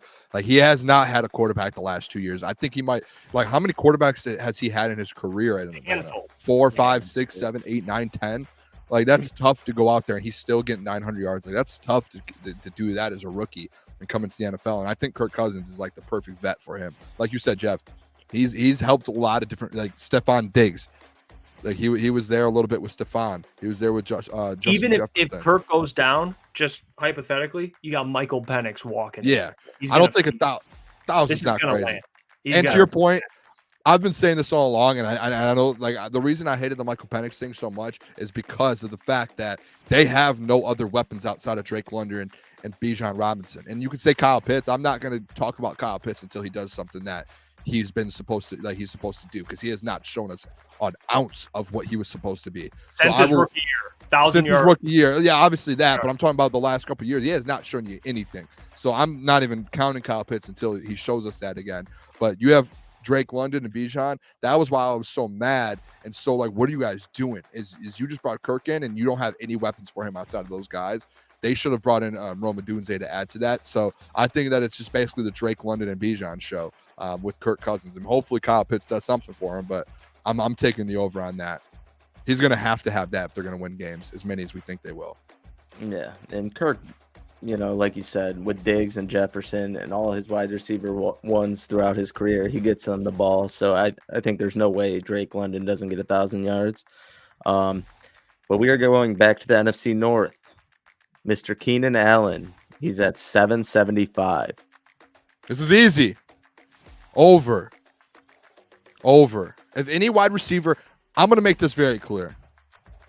The Keenan Allen disrespect, because he's going into this room, go look at Keenan Allen's last few years, fellas. Keenan Allen is one of the best wide receivers in the NFL. I know he might get hurt and he might be a little injury prone. When he's playing, dude, he is a dog. He played in 10 games 2 years ago and had 752. Like, this man just puts numbers up. 13 games. Yeah, 13 games last year, 1,200. Give me the over. Give me the over. That's an easy over. I love Keenan Allen. He's one of my favorite players in the league. Lucas would be disgusted at that number for Keenan Allen if he was here. Should be 1,000. I think that I don't know about 1,000, but dude, I think he's the best wide receiver in that room. I like DJ Moore. 900. I'm taking Keenan Allen over DJ Moore. I would agree. I would agree with that, Boone. I think the only really where you pause is the amount of weapons they have, but there's no reason why he shouldn't get at least 900 yards. He should be your number one option in that offense. Even if he plays in 12 games, he's getting 900 yards. So, yeah, I'm going to go over on that too. And listen, I got faith in Caleb, so by that metric, I do have faith in the weapons he has. So do you know what might be good for Keenan as well? Is the fact that he's typically just been like the absolute dude on his team every time, like clear number one. Like, he's had to carry the load a lot. I think now that he has DJ Moore and Rome Odunze, to where it's like, okay, maybe he doesn't have to have so much on his shoulders. He's not going to get injured. He's going to have a little less on him. He could still get 1,000, but he has less, like, he's not carrying as much. I think he should be a rookie quarter. He is a rookie quarterback's best friend because of how he plays, his play style. He's going to be open. He gets separation. He's reliable. Like, Caleb's going to love him. And I do think DJ Moore is great too, by the way. I don't want people to understand. Yeah, he is. I'm a Keenan Allen fan, and I think he's very underrated when it comes to wide receivers. Gentry, right, where were you taking with that one? Keenan Allen's going over that. He'll have 800 yards no matter what. I think the line's too low. Like I said, I would think it would be around 875, 900 for a guy like Keenan Allen. I know he's battled some injuries too, but nothing too crazy. So I like the over in that one. All right, our last one for receiving yards is Garrett Wilson at 1,075 receiving yards. 1,075? Yep. So 1,100, 1080. I'm taking the over. Garrett Wilson, 1075. I'm going to go over. I think with I know you have Mike Wilson now, Malachi Corley, Breece Hall. He had 1,042 last year with Zach Wilson. Yeah, I'm going to go over. I think Garrett Wilson breaks out this year. Really breaks out. So do I. I think he turns into a top 10 wide receiver this season. So I'm going to go over. All right, that completes it. So we only had one under on the receiving, and that was Booner with Stephon Diggs. Everything else was over. Wow. By the way, my under with Jalen Hurts. We took Swift unders too. Oh wait, no. No, someone else. I thought. Who? No, not Jalen Hurts. No, Jeff took Jacobs under. That's what it was. And then Swift. Booner took Swift. Jeff also took Swift, and Jeff took Corum. By the way, too, I just want to throw this out there when Garrett Wilson. We haven't really talked about Garrett Wilson on this program. Garrett Wilson, this guy that's going to go out there and potentially have like a 1,500-yard season this year, like with Aaron Rodgers. I would not be shocked if he goes out there and has a top 5 season. I do think like in fantasy, that's a guy that I'm going to be targeting. Last year, I targeted him, and then Aaron Rodgers got hurt. I thought that was going to be his year last year because Aaron Rodgers. If you like, you got to think him with Zach Wilson getting over 1,000 yards. There was some games and some plays that he made last year that was just unbelievable. Unbelievable. Like him with Aaron Rodgers. Think about what Aaron Rodgers did for some receivers in his career. He's about to help Garrett Wilson out a ton. I think he truly has like a huge year. Step forward. Top 10 wide receiver this season. Easily. Jeff Olson says, is Rodgers still good or is he washed? We really don't know. And by the way, Aaron Rodgers is still good. He might not be as good, but he's still going to be pretty damn good. He's still good.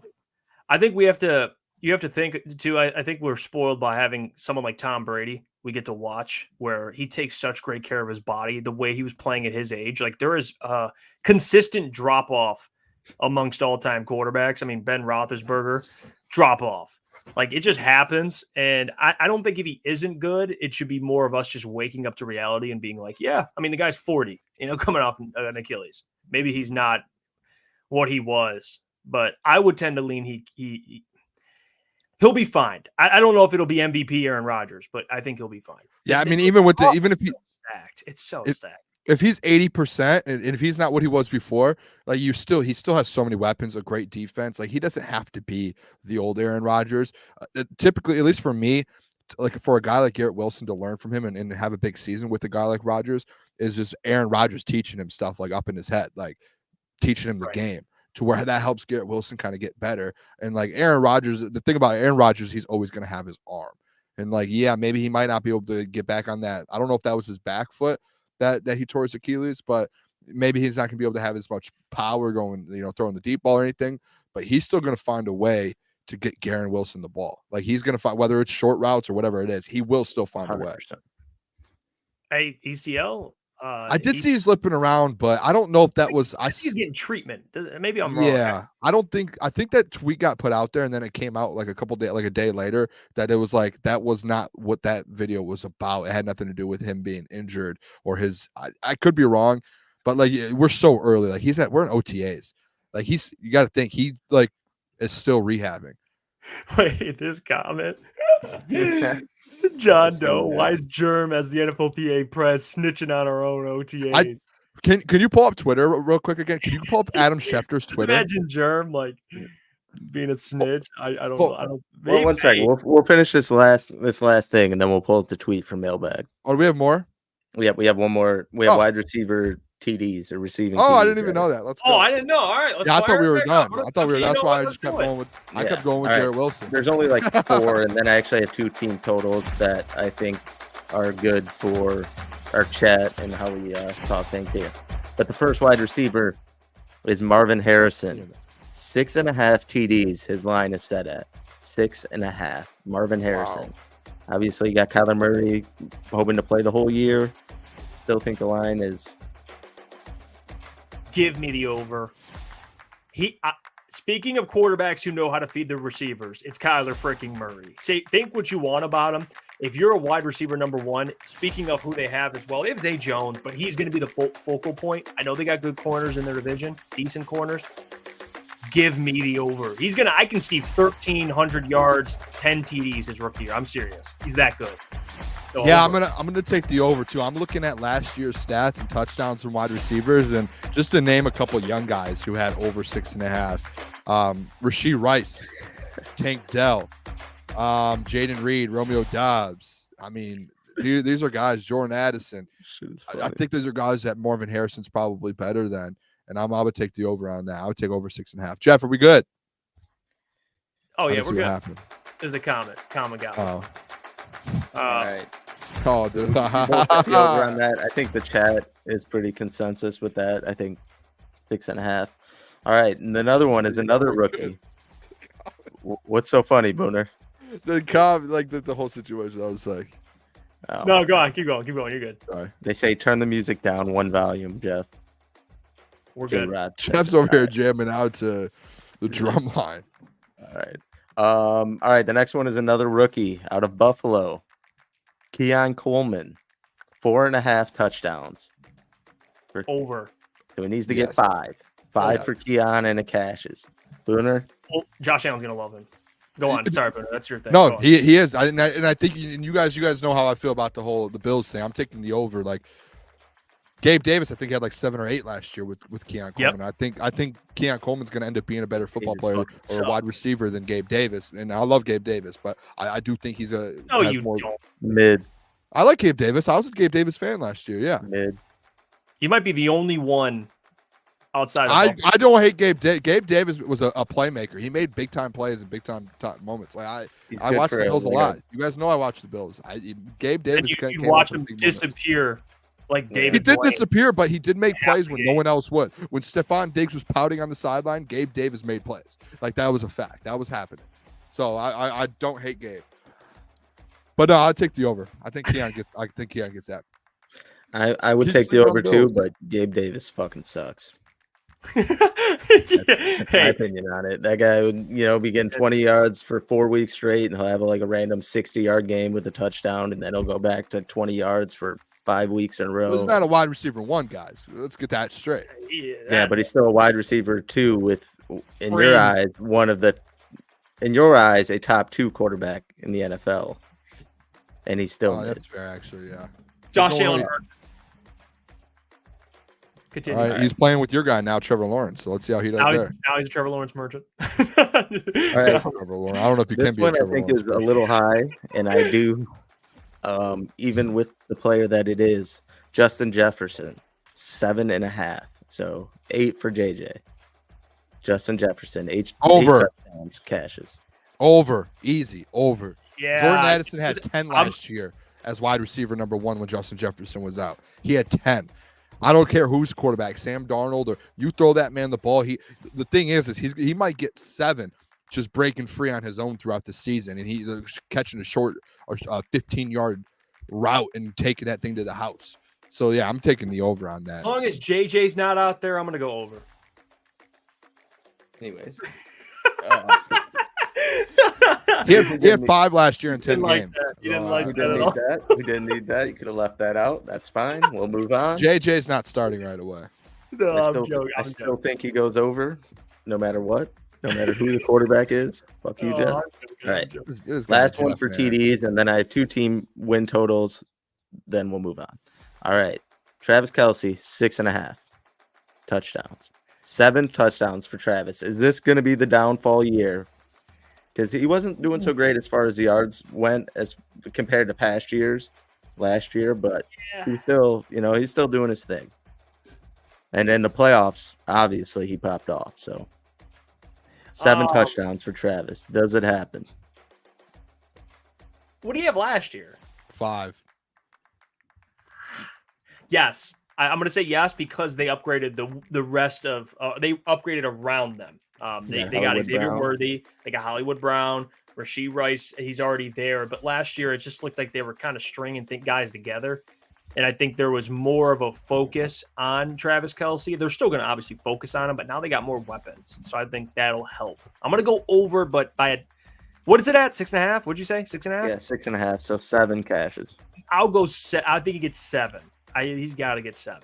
Yeah, I agree. I think last year was probably his worst year of his career since like 2015 that I'm looking at here.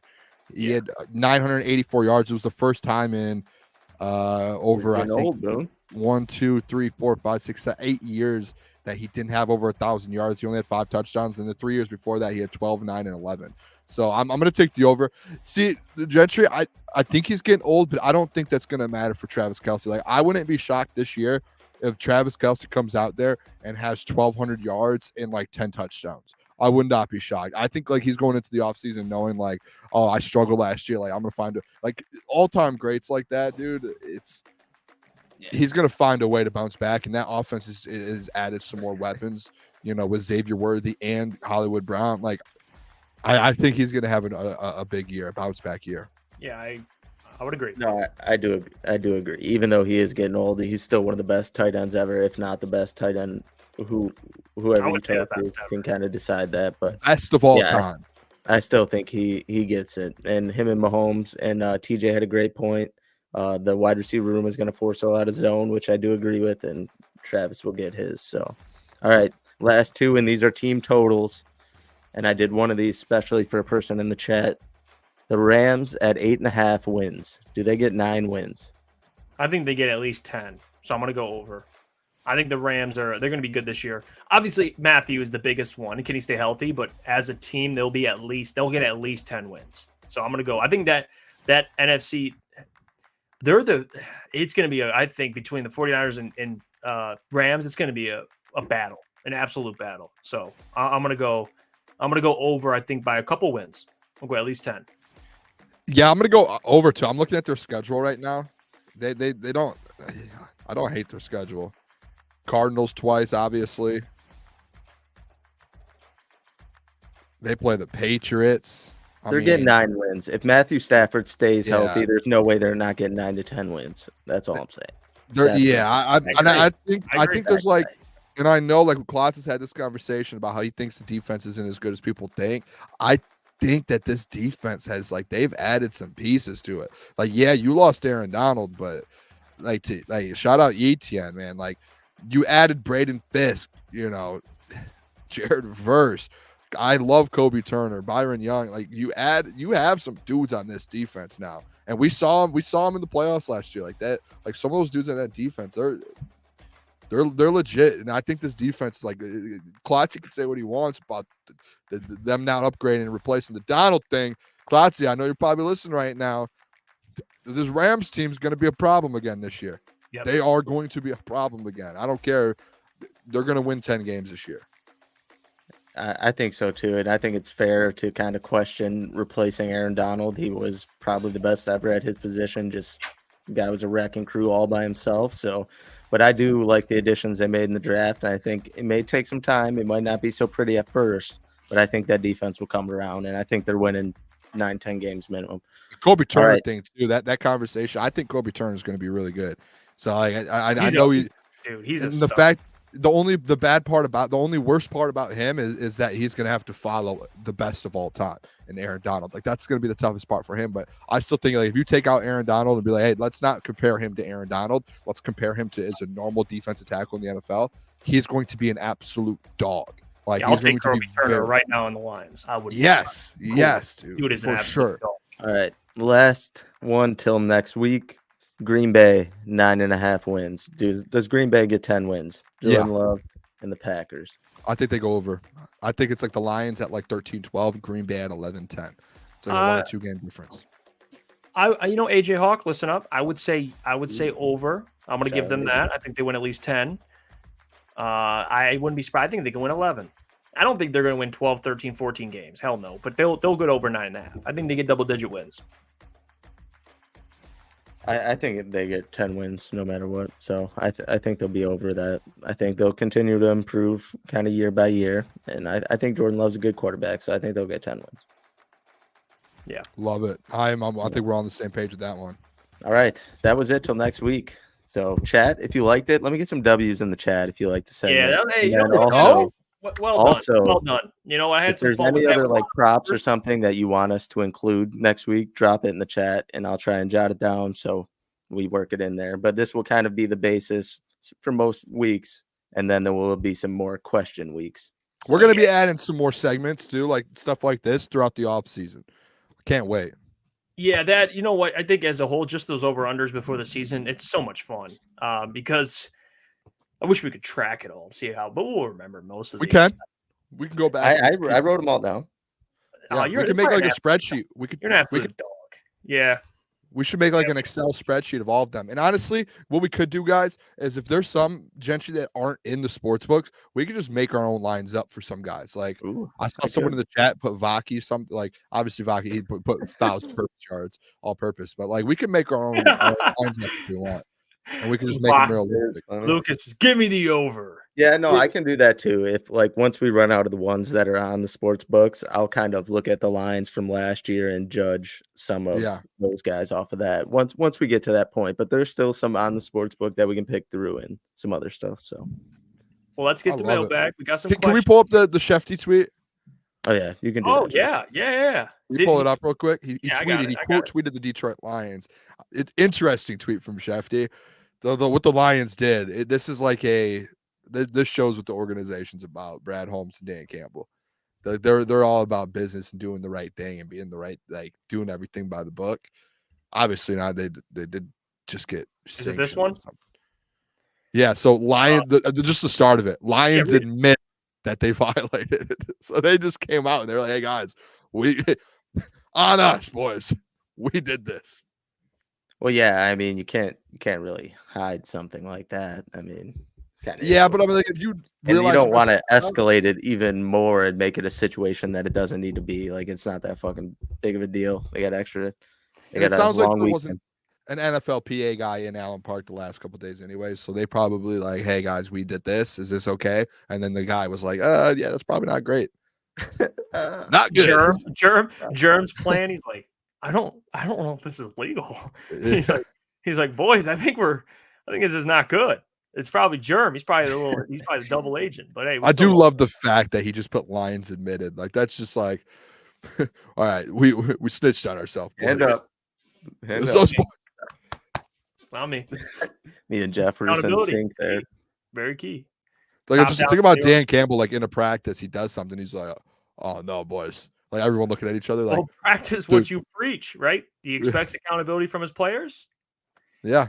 They get accountability now as an organization a little bit. I'm just sitting there in my head, just like the whole team outside of practice around Dan, and like they like break the rule, and Dan's just like, "Oh boys, did we really just do that? Did we just break the rule? Who's gonna say something? Are we gonna say something?"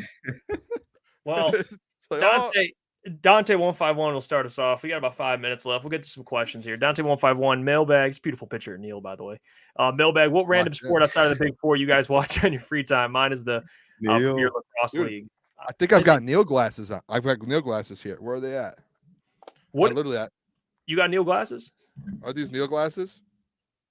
Yeah, I got some. Yeah. Oh, why do you guys got the? It's like I'm smarter than you shades. That's what those are. No, those are just blue light glasses, dude. I work on a computer all day long, like 12 hours a day. Mine are the same. When I get a headache, I got a headache today, and I threw them on as my head's killing me. What sport outside the Big Four you guys watch? Most favorite to watch? I think I know what you guys. I think we're pretty familiar. I think you guys know me very well. Yeah. Can I guess? Can we each guess each other's? I've got two. So yeah. Gentry, you want to guess Boone's, and I'll guess yours. You have to guess two for me. Oh, the two? Boone is NASCAR. Yep, that's number one. And what's the other one? Watch the same thing every Sunday. I do the same. I have my same routine every Sunday. What are you watching? NASCAR and what have we been doing a lot? Golf on Sundays. NASCAR. I wasn't expecting you to watch golf because you ripped on me a few times for watching golf. So. Oh no, I watch golf every Sunday. We always watch it. Okay, so if I watch it Thursday, Friday, and Saturday, it's fair to rip on me, but you watch it Sunday, and it's. I love having a good time. It's a good time. Okay. Just clearing it up. Golf. I'm all in on golf. I love watching golf. All right, betting on it. So we got to guess for Jeff Boone. I know Jeff's instantly. Do you want me to say it? Yeah, I mean, it's UFC. Yeah, UFC. Boxing. Why didn't I think about that? Combat sports, I'll watch. And Gentry's is golf. Yeah, mine's golf. It's fair. I do like myself some golf. I enjoy it. Gentry. I apologize if it was a serious go at you about golf. Oh no, it was a troll. I was just giving you shit. I do watch it. Hey, Reek says, Mailbag, been watching since day one, and I just copped the Sub-Zero hoodie, boys. Fire emoji. Appreciate the work y'all put in. Also, Booner, can I get my Amon-Ra jersey? I do have his Amon-Ra jersey. You know what happened with this? I do. Wait, I did a giveaway. It's sitting in my car. It's still in the package. It has his address on it in the car. What happened was got his jersey. Because let me hear you. And Reek knows this. He knows this. This is what happened. I don't want to put out his business. I took it to the place to ship it out, and I went to UPS or FedEx, whatever it was, and I said, "Hey, here's the address. Like, can you guys just ship it out? Like, put the address on." And they're like, "Oh, the address isn't coming up." And they're like, "It must be a new apartment or a new apartment complex or something." And it ended up being to where I messaged him and he said it. And it was like 2 months ago. And I just have not gotten back to it. Booner, you show up to the stream wearing it. You're just like, I don't know what these. I don't know dude, it's literally it's in a FedEx or a UPS package, all packaged up. The address is on it. It was just the lady was like, if it's a new one, we don't have it in the system, so we can't send it out. And I was like, all right, I'll come back. And then I messaged them, and then I never ended up going back and doing it. Yeah, I have it. I gotta get that done for Reek this weekend. Reek's getting that. And by the way, Reek, we appreciate you, brother, for buying the Sub-Zero hoodie, man. I just got the notification, so I appreciate it. Go, Reek. You're an absolute dog. Day one. John Doe says, I'm about to do a breaking and entering on Booner's car for that jersey. I'm going to go out tonight. Let's go with a smash and grab. We'll break the glass, grab it. It's all right, Booner. Now everyone knows it's in your car. You better watch. I'm gonna go as soon as the stream's done. I'm going out to take it out of my car. Put it in my house. It's already gone. All right, let's get to. We got about 2 minutes left. We'll get to another one. Alan, Mailbag. Do you think there will be a decrease in quarterback, running back, and wide receiver yards this season with the new kickoff rules? Better field position. Every possession means less yards to the end zone. That's a good way to look at it, Alan. It's Booner's narrative. So yeah, am I allowed to talk about this? Go ahead. There's 1,500 new plays getting added. I think the kick return and the kickoff is turning into essentially another offensive play. And the field position is going to change the game of football. Like people don't realize it. GMs are talking about it.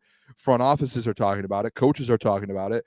Special team coordinators are talking about it a ton. If you're paying attention, they're all looking at this as another essentially offensive play to gain field position, to get the ball to the 30 and 40 yard line instead of the 25.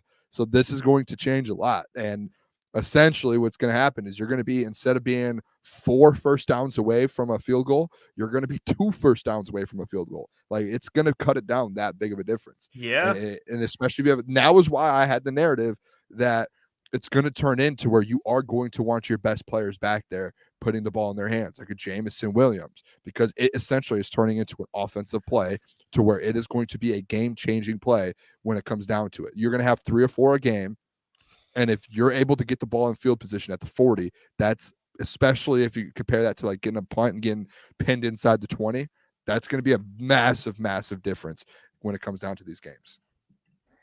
Yeah, I mean, it's a good point. It's a great point by Alan, to be honest. Like, you know what? By Alan, that's a great point. Honestly, that probably is why some of the lines are a little lower. Injuries, of course, I think are factored in. But yeah, I don't have much to say on that. You said it, Boone. You know what? You nailed it. Thank you, Alan. Now that some other people are coming around on this, the fellas actually want to listen to me on this. Alan knows I appreciate ball. That. He does. Kamikaze says, Mailbag, who you guys sleeper receiver this upcoming season? Sleeper receiver. Garrett Wilson. I see it. I was going to go like Marv isn't like a sleeper. It's a good one. It's a good question. I'm going to stick with Garrett Wilson. I think he's going to be like the biggest breakout receiver. Man, that's a great question, Kenji. I'm trying to think of like in my head, just going through like sleeper guys that aren't like talked about. I already named mine.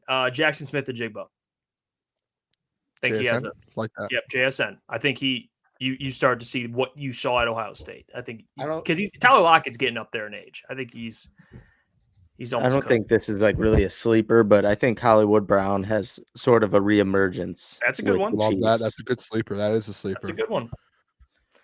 No, I don't hate that at all. I think the Chiefs offense quietly just got like really good overnight.